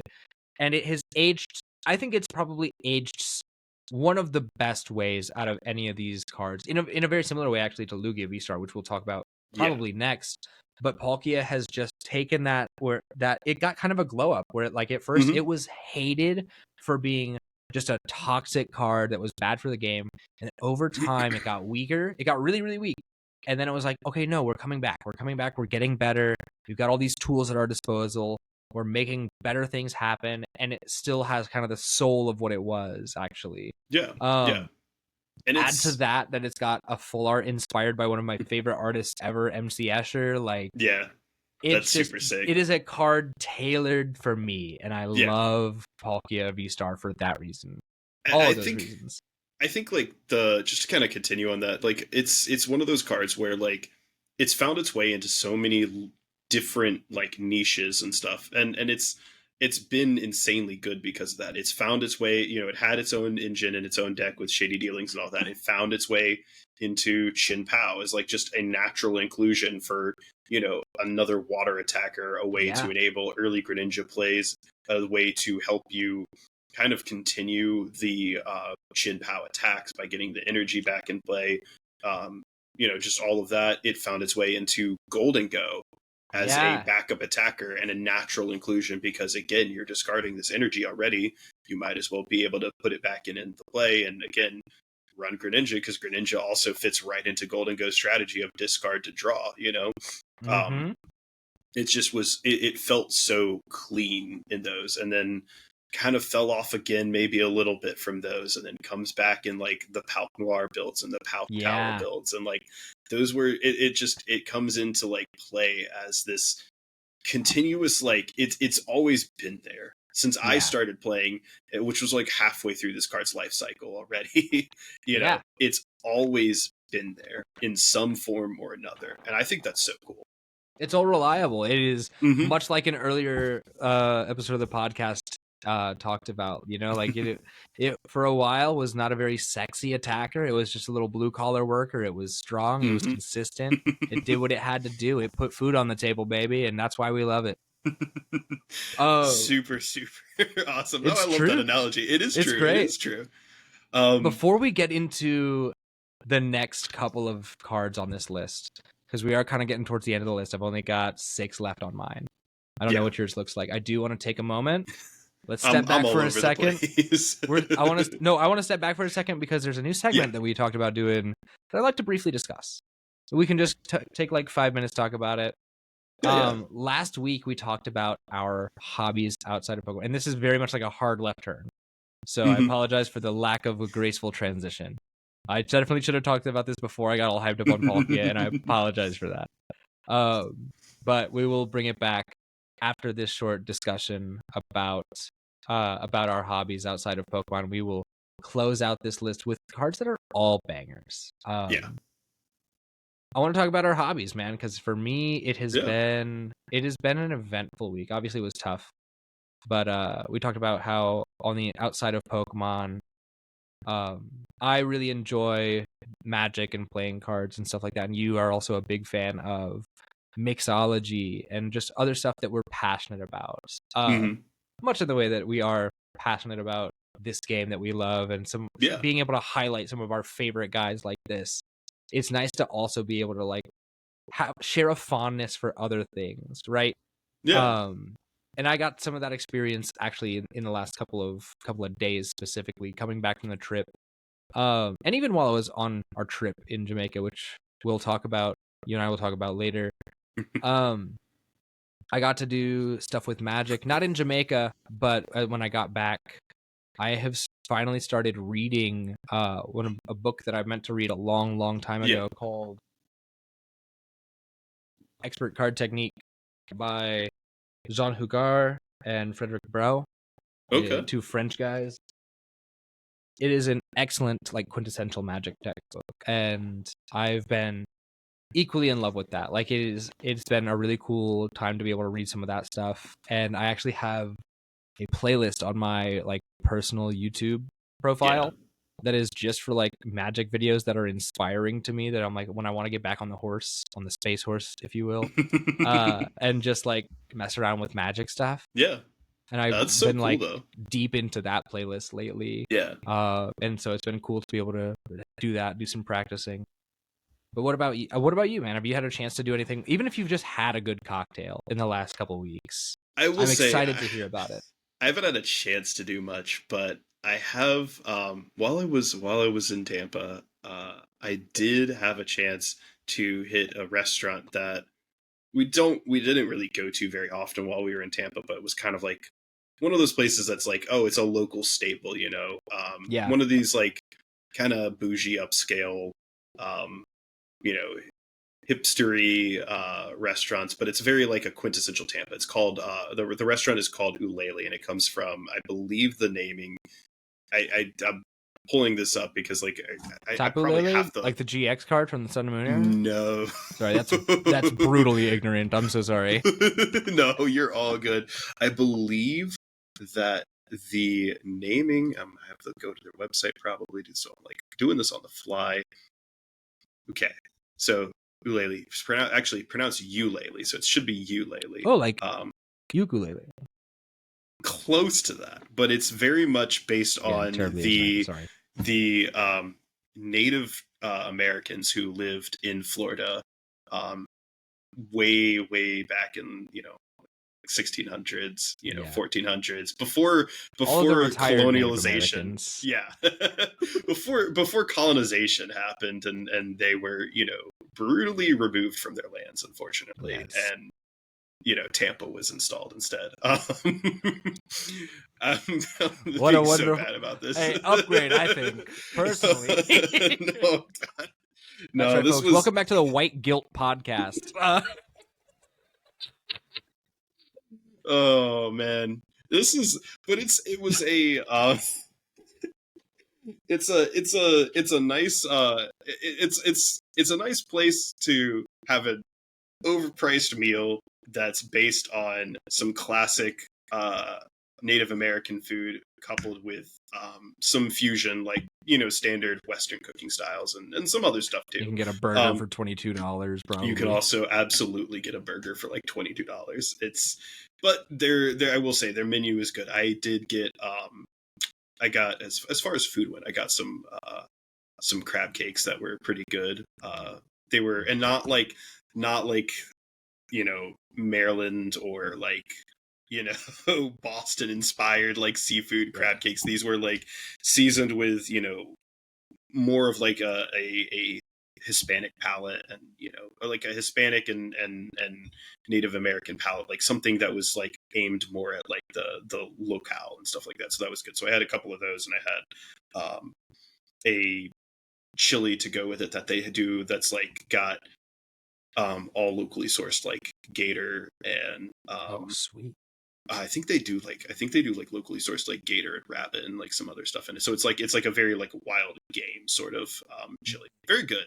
But did you have any good drinks while there? Yeah. The drinks that I had with it were fantastic. They have a drink on their menu. I'm scrolling down to it, and I'm still scrolling because I have to go past all the wines. Of course, naturally. They have a drink called the Riverside Ride. This restaurant is located right on the Hillsborough River in the middle of Tampa. And so this is a cocktail made with Knob Creek Private Barrel. It's going to be a rye whiskey, infused with infused with blackberries and freshly squeezed lemon juice, mint, and simple syrup. That sounds delicious. It was very good. There was not that much simple syrup, and I actually didn't mind it either. It was very dry as cocktails go, but I really didn't mind that. It was like, because it was just like refreshing more than anything. It was super refreshing tasting, which is something you don't really get out of like that kind of cocktail. Yeah, you seldom get refreshing out of a whiskey cocktail. Absolutely no. It's whiskey's more of like it's definitely not that like uplifting kind of taste and that uplifting feeling. So to have this was like, you know, super nice to have. And it really got me like, just like, oh man, I kind of want to get more cocktails again. I haven't had a ton in a while. It's nice to see that inspiration. Yeah, so it's bringing me back to that a little bit, and who knows, awesome. maybe I'll either try my own hand at this or try something else. I did revisit, because of this, it's somewhere in my gigantic notes thing on Google. I revisited a note I have where I keep like drink ideas, and I don't have a lot on here, but this one reminded me of a whiskey sour that I particularly liked, where it was a blackberry whiskey sour that like I've done this and it's so good, but it's, you know, bourbon, blackberries, a little bit of lemon juice, a little bit less than you normally would, because blackberries, especially if you get like not the right ripeness, can be a little bit tart. Sour, yeah. So you definitely want like that like flavor with them, but you want to avoid the tartness if possible. So kind of there, and then a little bit of mint. It's the same kind of deal, like brighten it just a little bit. And certainly. So that's what it reminded me of. Very cool. I got to experience some cocktail of my own as well that I was excited about. I took your recommendation. I got a Mai Tai for my first time whilst in Jamaica. Again, we'll talk about it on the bonus. Patreon.com/terminalcreative. $5 a month. But it was excellent. I cannot thank you enough for your recommendation, and I actually was able to make my own Mai Tai at home. Nice. See, the couple that got married are good friends. They gave us as a gift bag, included in the gift bag, they gave us just 2 little airplane bottles full of rum that was from Jamaica, the actual rum that was in Jamaica. Ooh, that's so good. First of all, banger rum in Minecraft. I love. We'll get yeah, we'll get to that. This actually might be a better segment for N21 Plus, where it's the 21 and up stuff. But we'll talk about that after. but yeah, like between that and also some friends of ours a couple years ago gave us just mixer bottles that and there was a pineapple Mai Tai one in there. So when I got home, I literally just took the shooter of rum and the Mai Tai mix, threw them together. Beautiful. It was a wonderful experience. I got to experience that. It was so much fun. It was such a good drink. It was nice to be able to like taste the layers to it and be like, oh, this is good. This is really good. Yeah. And so enjoy awesome. each part of the drink. So if I can extend the inspiration of I'm a reason why you should get better at cocktail making, by all means, I would love to extend that invitation to you.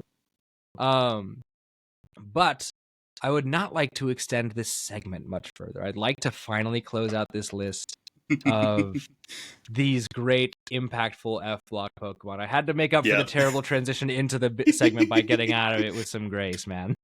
No, absolutely. I think then the next big one, I think, would probably just be let's go for it. Lugia. Yeah. Lugia is quintessential, I think, to this block, this period of cards.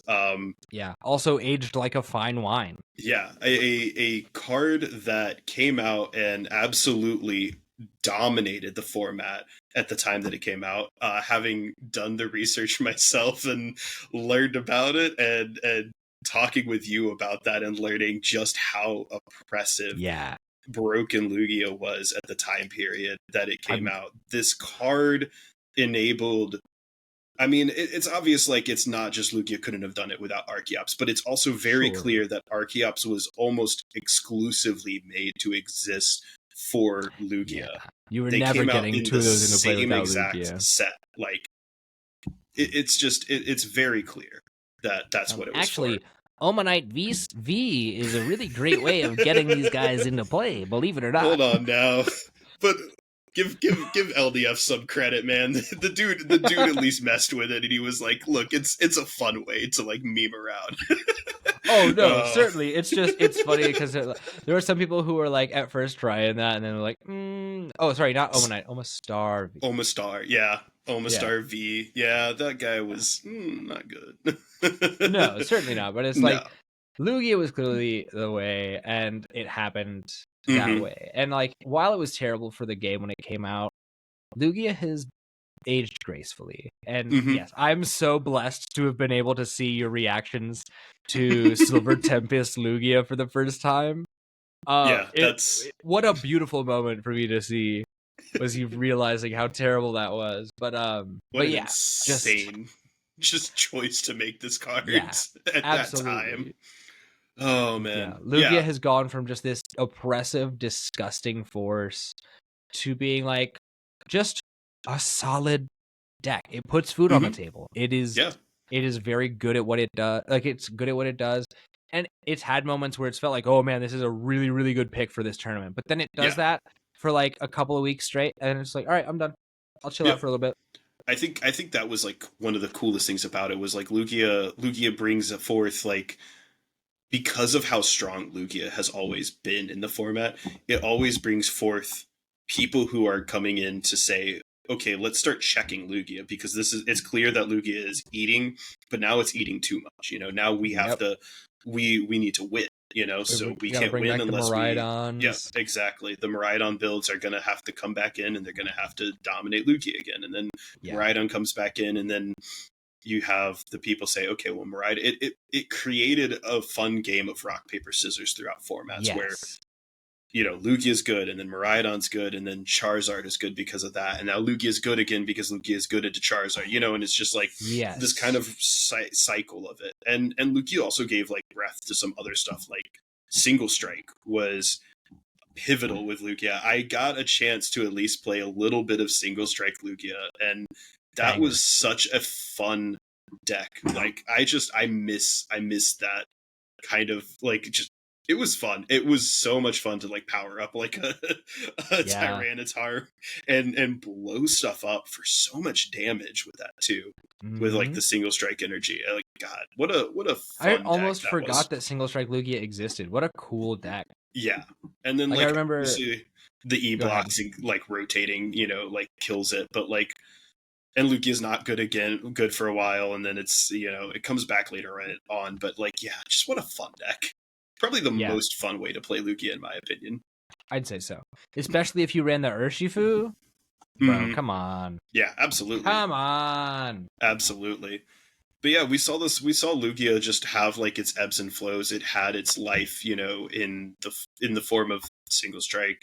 It had new life again when Chinchino, rolls up to the table and starts, slapping people around for having special energy on it. And honestly, Chinchino gave it its answer to Charizard, in an even better way. And then also its answer into stuff like Miraidon. Suddenly it flips the matchup a little bit, and Miraidon's not quite as good as it used to be.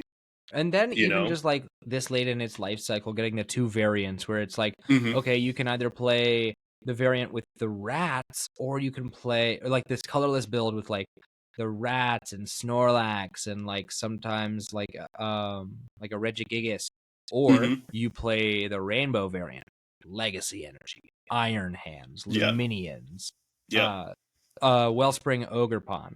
And the first adopter for Wellspring too, I think. A lot of people were like, "Oh, Wellspring's not going to be that great of a card," and then Lugia like picks it up with Legacy Energy, and is just goes bananas with it.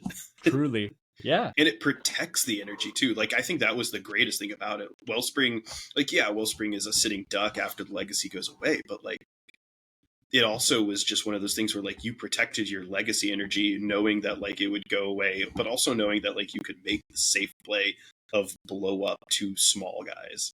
That's crazy. And you also got the benefit of like, because that's the biggest thing, is that it was a rainbow energy that worked on basics. Yes. Yeah. Because up until that point you had either whatever the current luminous energy, which is bad, by the way. Yeah. Or you were playing basic does energies. Not work. So there was a time where it was playing basic energies. Bad again. Also bad. And then Neo Upper, terrible. So getting a rainbow use Neo Upper in there. If you played a stage 2 like a maniac. But like it was stuff like that made it feel really cool to just kind of get those new iterations of Lugia. It is just, it's done so well. And we're going a little long here, but I don't mind, because it's just like there's a lot to talk about, and there's a lot of love that goes into these cards from this era of the game that I think should be remembered for a long time, even if we do run a little late. Yeah, absolutely. And with that, I think it's high time that we pivot to the Lost Zone archetype of decks. Yep. I don't even know where to begin. This is such a cool suite of cards. Yes. The Lost Zone wasn't anything new, but like, no. Well, it was new in a different way. Yeah. This version of it, I think, was like looking back on it and having like learned a little bit of stuff. This version seems like the best version that they ever did. Yes. They tied mechanics to it. And wrapped everything up around it, rather than just saying like, oh, we've got a giraffe rig that says bounce those cards into the Lost Zone.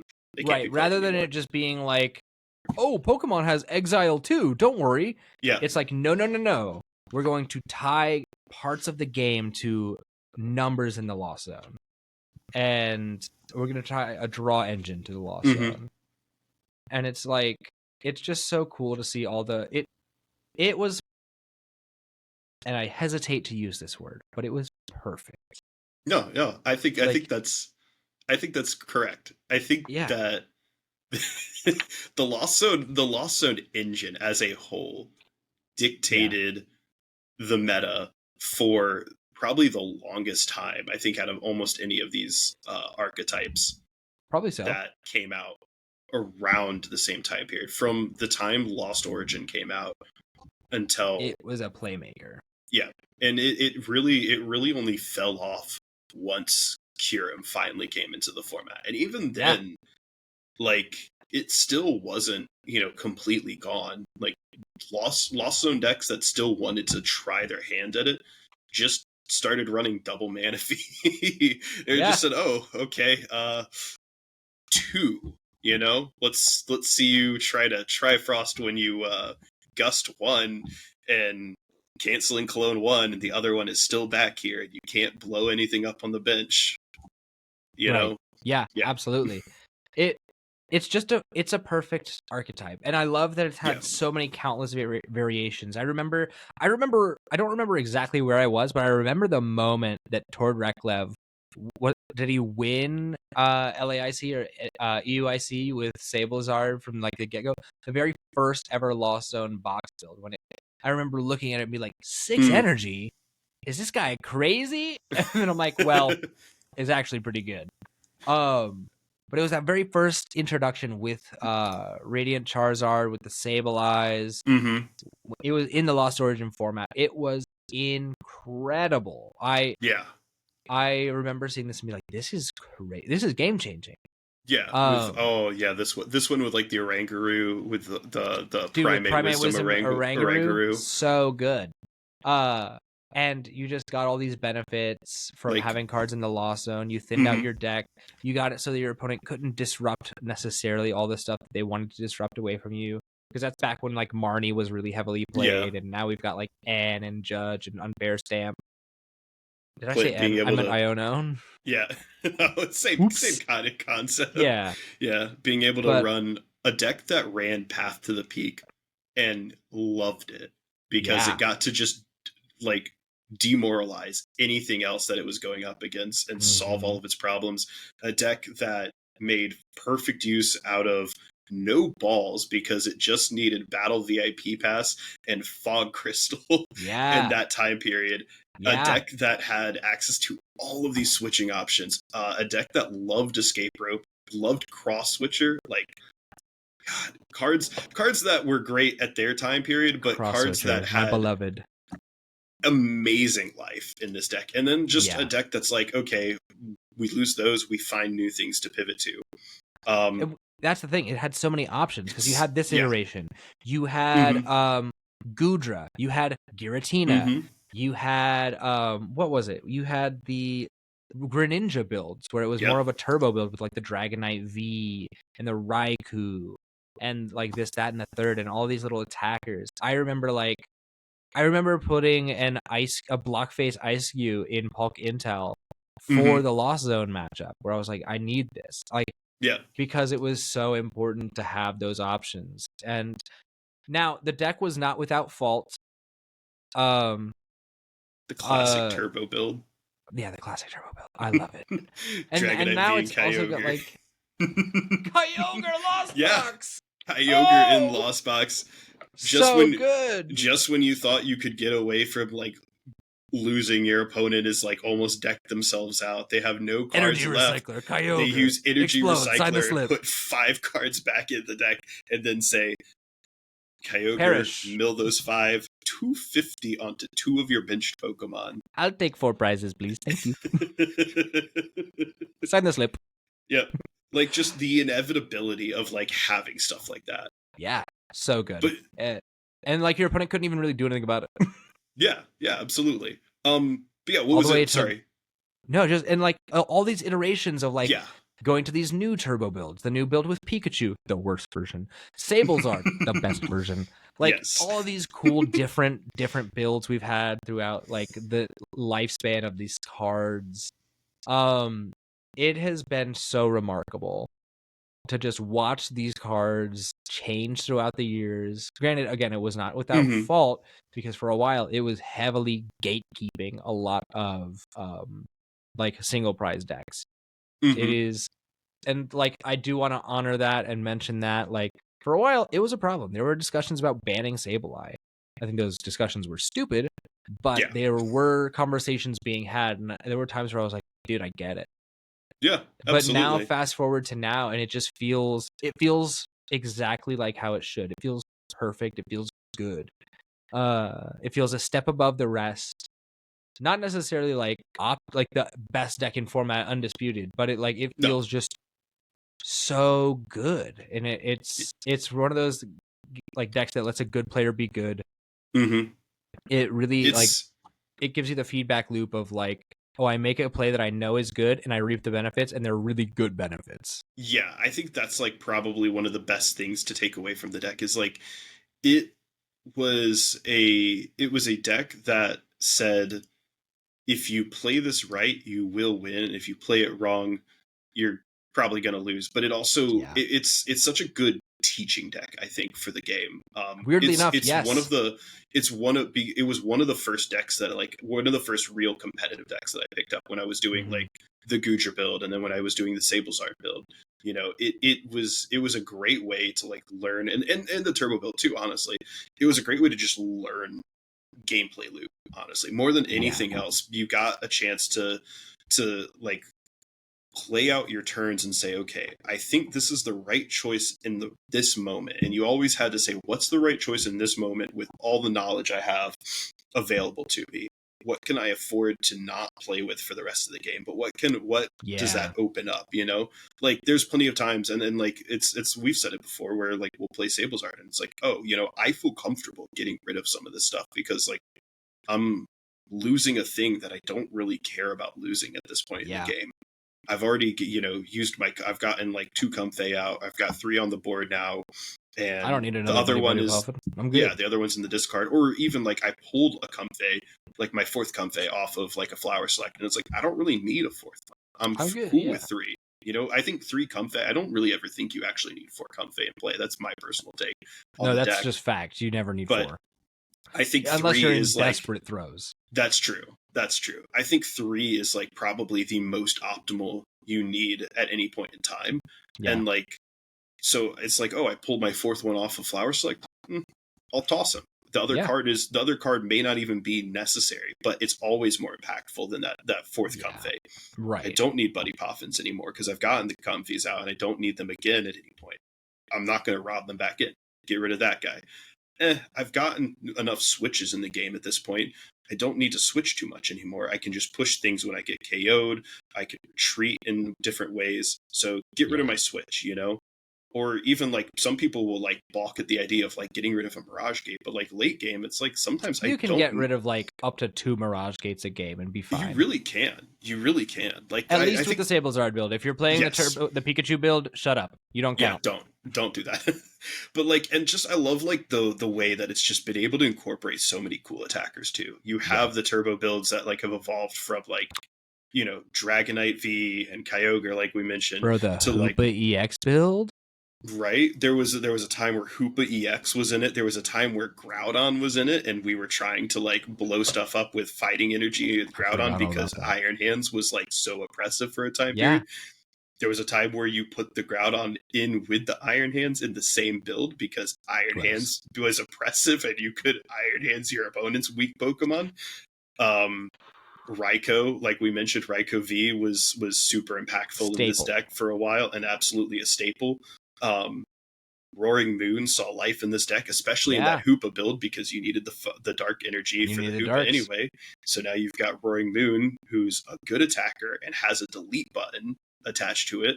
You know, and you got Hoopa, and you got access to Hoopa. You got like it was just all of those. Blood Moon Ursaluna made its debut and immediately was included in this deck.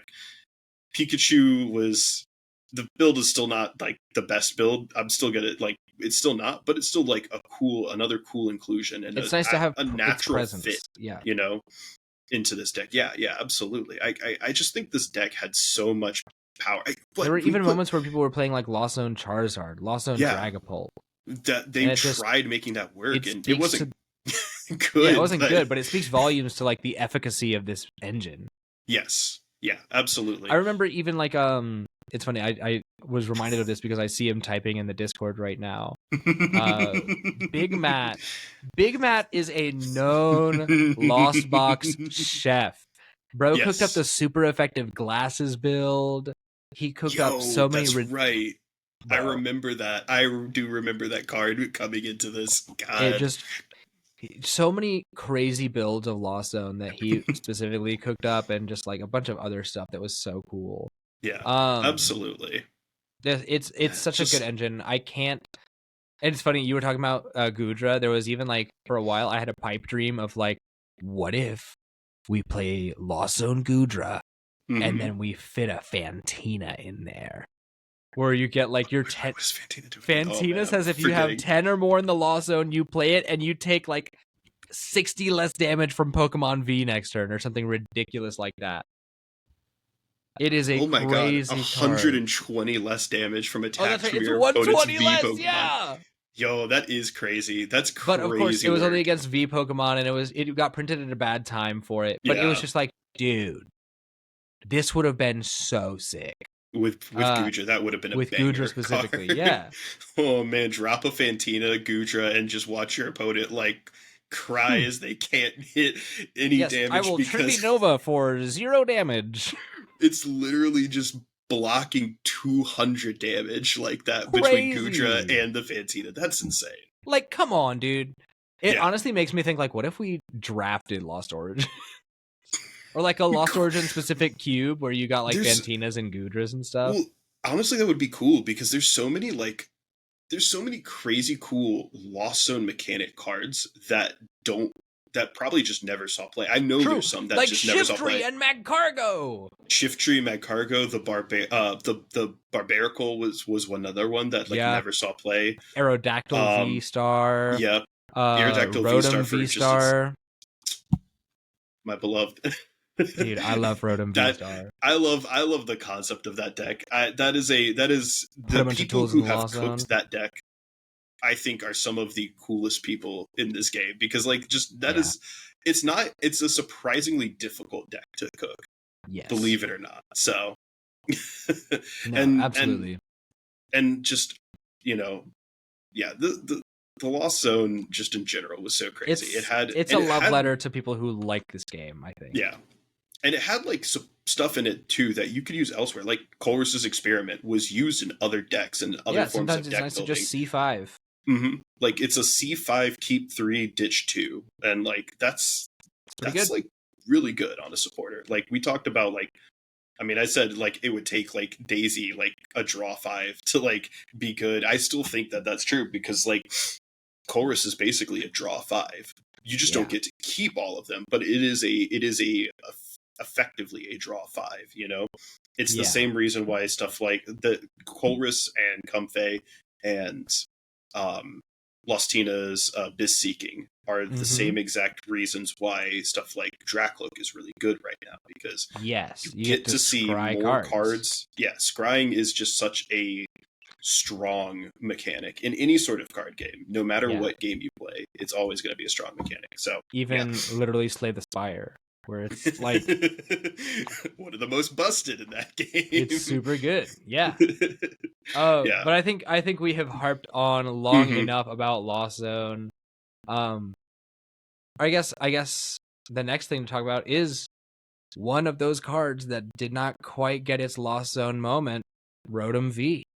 And I want to talk about it because it did appear in a couple of builds. Okay, yes. Those aren't real, though. But I want to talk about Rotom V and Luminion V as just two cards. Lost Zone debut. Yes. Luminion has had many debuts just doing its thing. Yeah.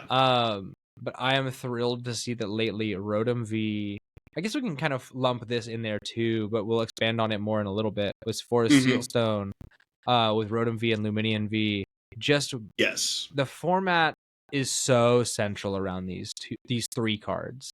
If it were not for these 3 cards plus like Arven, like it would be a different format. You could literally include this exact same format if you got rid of, if rotation only got rid of Rotom, Luminion, and Forest Sealstone, and maybe Arven, it's a totally different format.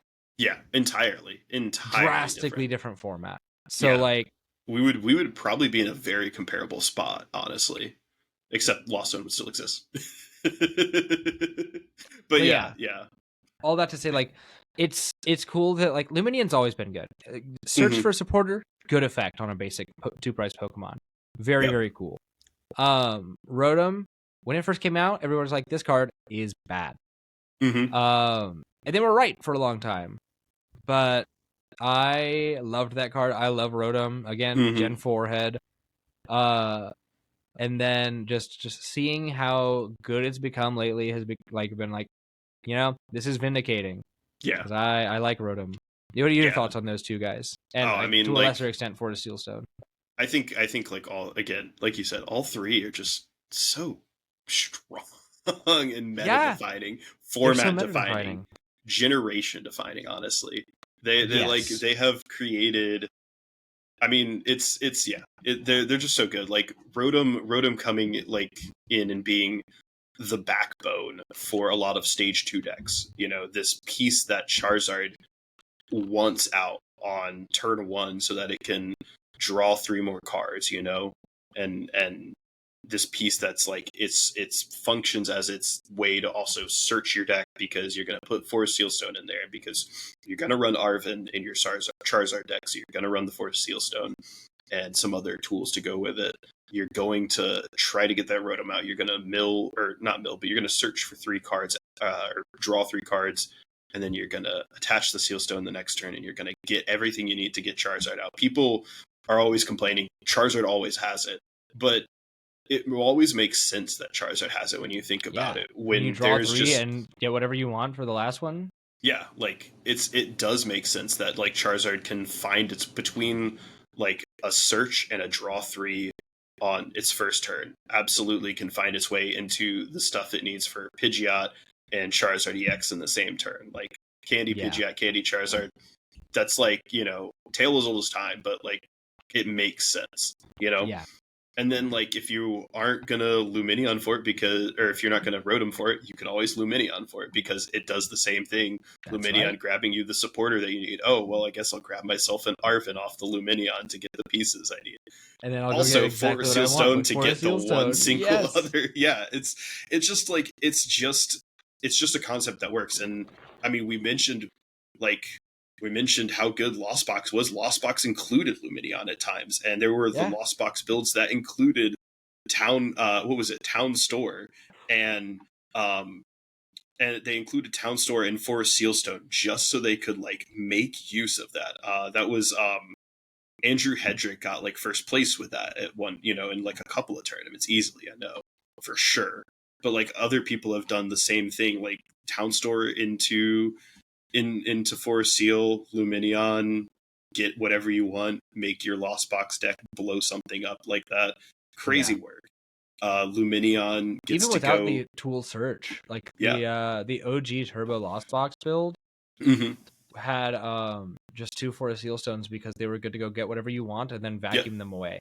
Yeah, exactly. Oh, and exactly. Like that's another thing. You can vacuum your Forest Sealstone away. You can use one Sealstone, vacuum your other Sealstone away with a Sealstone as the piece to vacuum it, and it's like you've already done it, so those are just, you know, dead cards. Yeah, like crazy stuff like that. And then, you know, Lumineon sees play in Miraidon for the same reason. It's just a let me go grab boss button, you know. Yeah. Rotom started seeing some play in certain Miraidon builds because, like, you know, you go first sometimes with Miraidon and it's suboptimal, or sometimes you can't actually reach that turn 1 KO. So a draw 3 at the end of the turn is like really, really good for that deck. Being able to just kind of do anything with those cards is crazy good. And then obviously like Forest Sealstone is like pivotal in Miraidon too, because again, it's got the Raikou, it's got the Raichu, like it's got all the guys that it needs to be able to access Forest Sealstone to go grab your second generator for turn, because you hit the nuts on the first one and you can hit the second one for the nuts, and suddenly Iron Hands is ready to destroy something and take 2 prizes off of like a Dreepy and make someone cry, you know? Well, and like and this is a great time to like kind of pivot into Forest Sealstone specifically, is I remember when this card first came out, I personally thought like, oh, this is not very good. And then somebody was like, oh, you can play it in Mew VMAX. And I was like, oh, this card is the best card that's ever been printed. Yeah. It is a card that is so good, specifically because it made it so that you could just get like it's. Listen, man, I shouldn't have to explain why just being able to attach this and go get whatever you want out of your deck is good. It speaks for itself. It is an effect that is so good by nature of what it is. It's a slightly weaker Starbirth. Starbirth. Yeah. It's a slightly weaker Star Alchemy is a slightly weaker Starbirth, you know. And there's arguments to say that it's equally as good, if not better, because you can do it turn one. That's true. That's true. And then on top of that, it's a card that gives a deck that doesn't have a V-Star Pokemon an effective V-Star Pokemon. Like Mew. Or exactly. even just down to the silly nature of like, you see it even again, and like there's just so many examples of it being good that it, like, we could talk forever about it. Yeah. Because even now with Backorder Oranguru V, mm-hmm. it gets you tools. It's a V Pokemon. The tool that you get with that is a Forest Seal Stone so that your V Pokemon can have a V-Star power. Mm-hmm. And then it goes and gets something else. Yeah. Again. And it's just like, it's stuff like that is like, it is so well baked into the way that this game plays right now by virtue of the presence of V Pokemon. Yeah. Being such good support Pokemon. Yes. And so with that, Forest Seal Stone is going to be an incredible card. And yeah, like that is the end of the story with that. Like, we don't even I think we've honestly talked about it too much. Like, probably just go get whatever you want. Put it on whoever is just a V Pokemon. Boom. Now you get the effect. Get whatever you want. It's so good. I love it for that reason. And this format will be so different without it.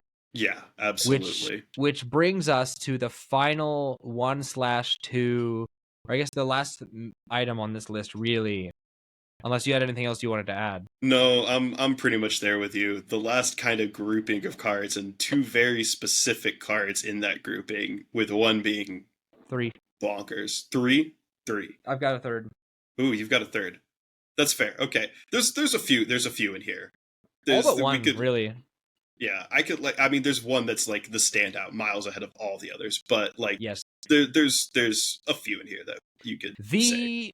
Objective best F block card, Radiant Greninja, and the suite of Radiant Pokemon that came with it between Astral Radiance, Silver Tempest, Pokemon Go, Lost Origin, and even Crown Zenith.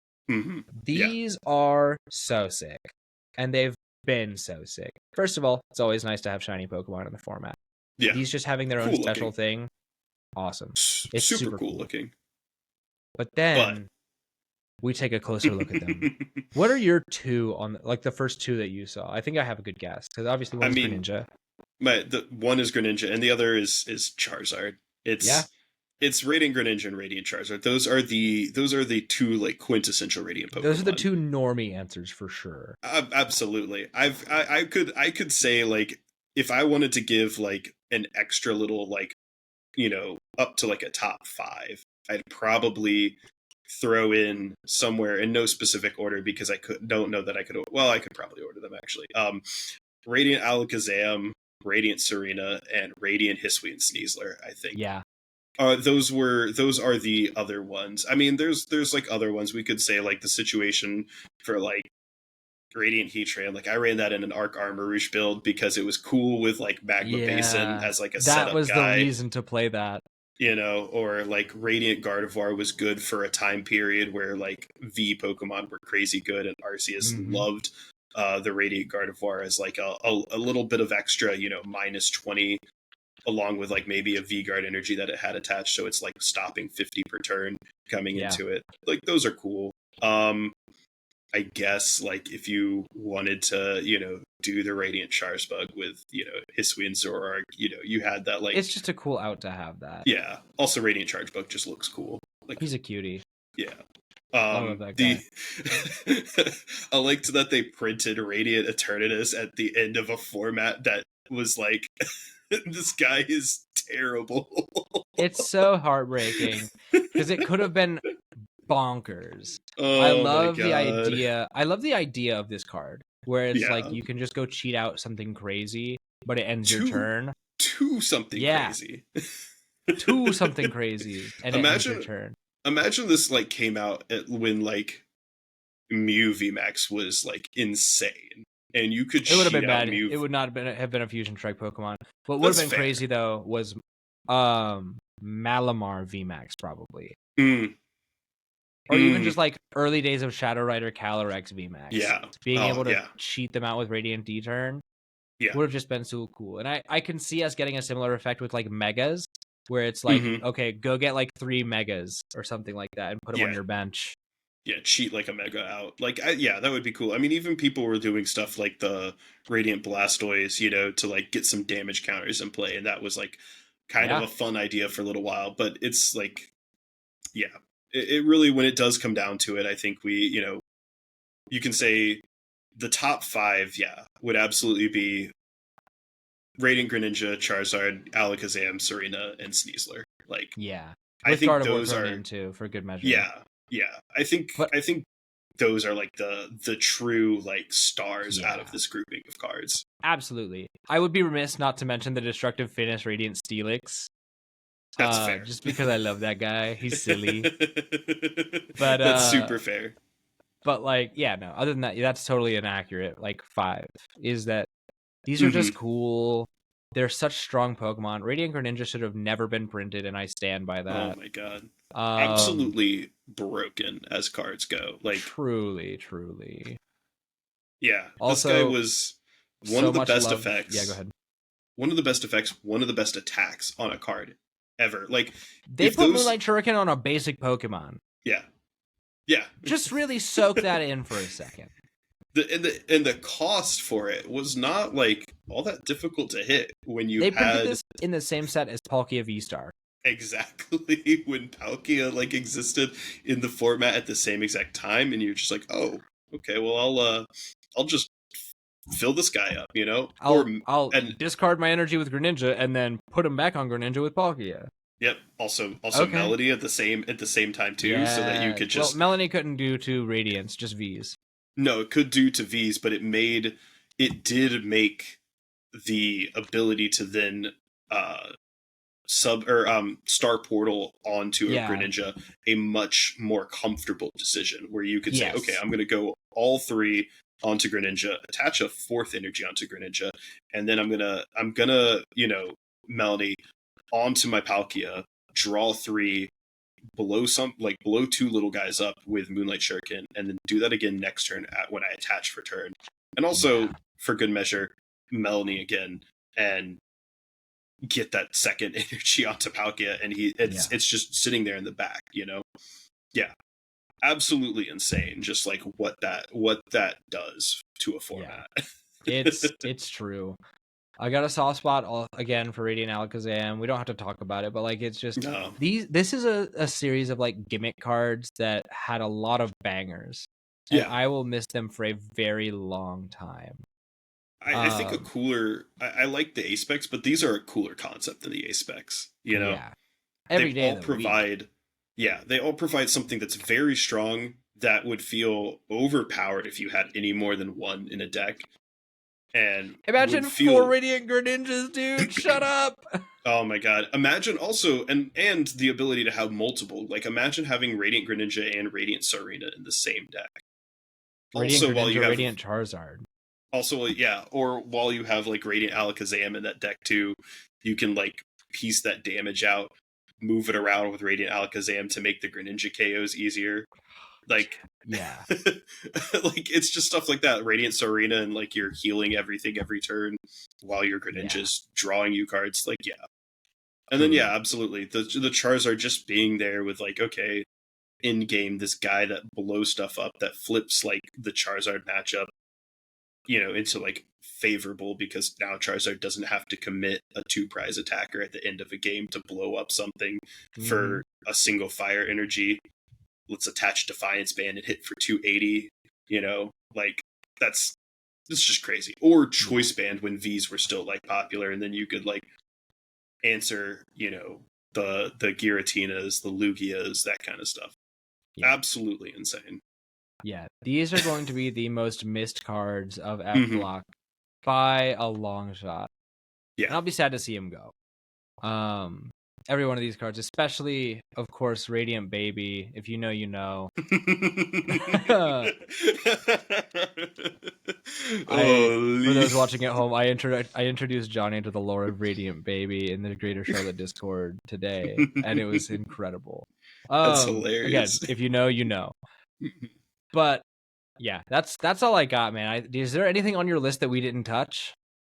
I really don't think so. I think we have touched just about as many of these like F block cards that we possibly could. Like we don't really need, like, I mean, there's probably some that we missed that like fit into a greater overall like deck type or something like that. But I think we've truly said all of the best ones have been covered, and I think that's the important part. Yeah. If you think we missed something, let us know in the comments. And say let us know what your top 5 are. We are wrong. Tell us why we're wrong and stupid. Yep. Tell us why Radiant Charge-a-Bug is actually the best Radiant. I don't know. That's saved for the EV. True. Oh yeah, sad. That card was terrible. We didn't even mention the Hawlucha. Hawlucha was good exclusively in Hisuian Zoroark because you struggled to hit VMAX targets with your damage. Yeah. But whatever. Plus 30, good. But yeah, that's all we got for you guys this evening. We're gonna head on over to our bonus episode at patreon.com/terminal creative. Where for the low cost of $5 a month, you can get early access to each episode and access to the bonus show where we're going to go talk about our trips to Jamaica and Tampa, respectively. Come on over there. It really helps the channel out a lot. Helps pay our bills, helps buy me a pack of cards sometimes, because sometimes I just need another Journey Together pack. And sometimes I just really need to scratch the engines. Please, somebody, please buy me a pack, please. But yeah, that's all I got. Anything else from you, Johnny, before we move on over to the bonus? No, I think we have covered it. This was a long one. I'm sorry for rambling at times, but this truly was warranted, man. Yeah. Send off to F block. Yeah. Leave us an F. Literally press F to pay respects. Leave us an F block in the comments to pay respects to this wonderful, wonderful series of cards. And then join us over on Patreon.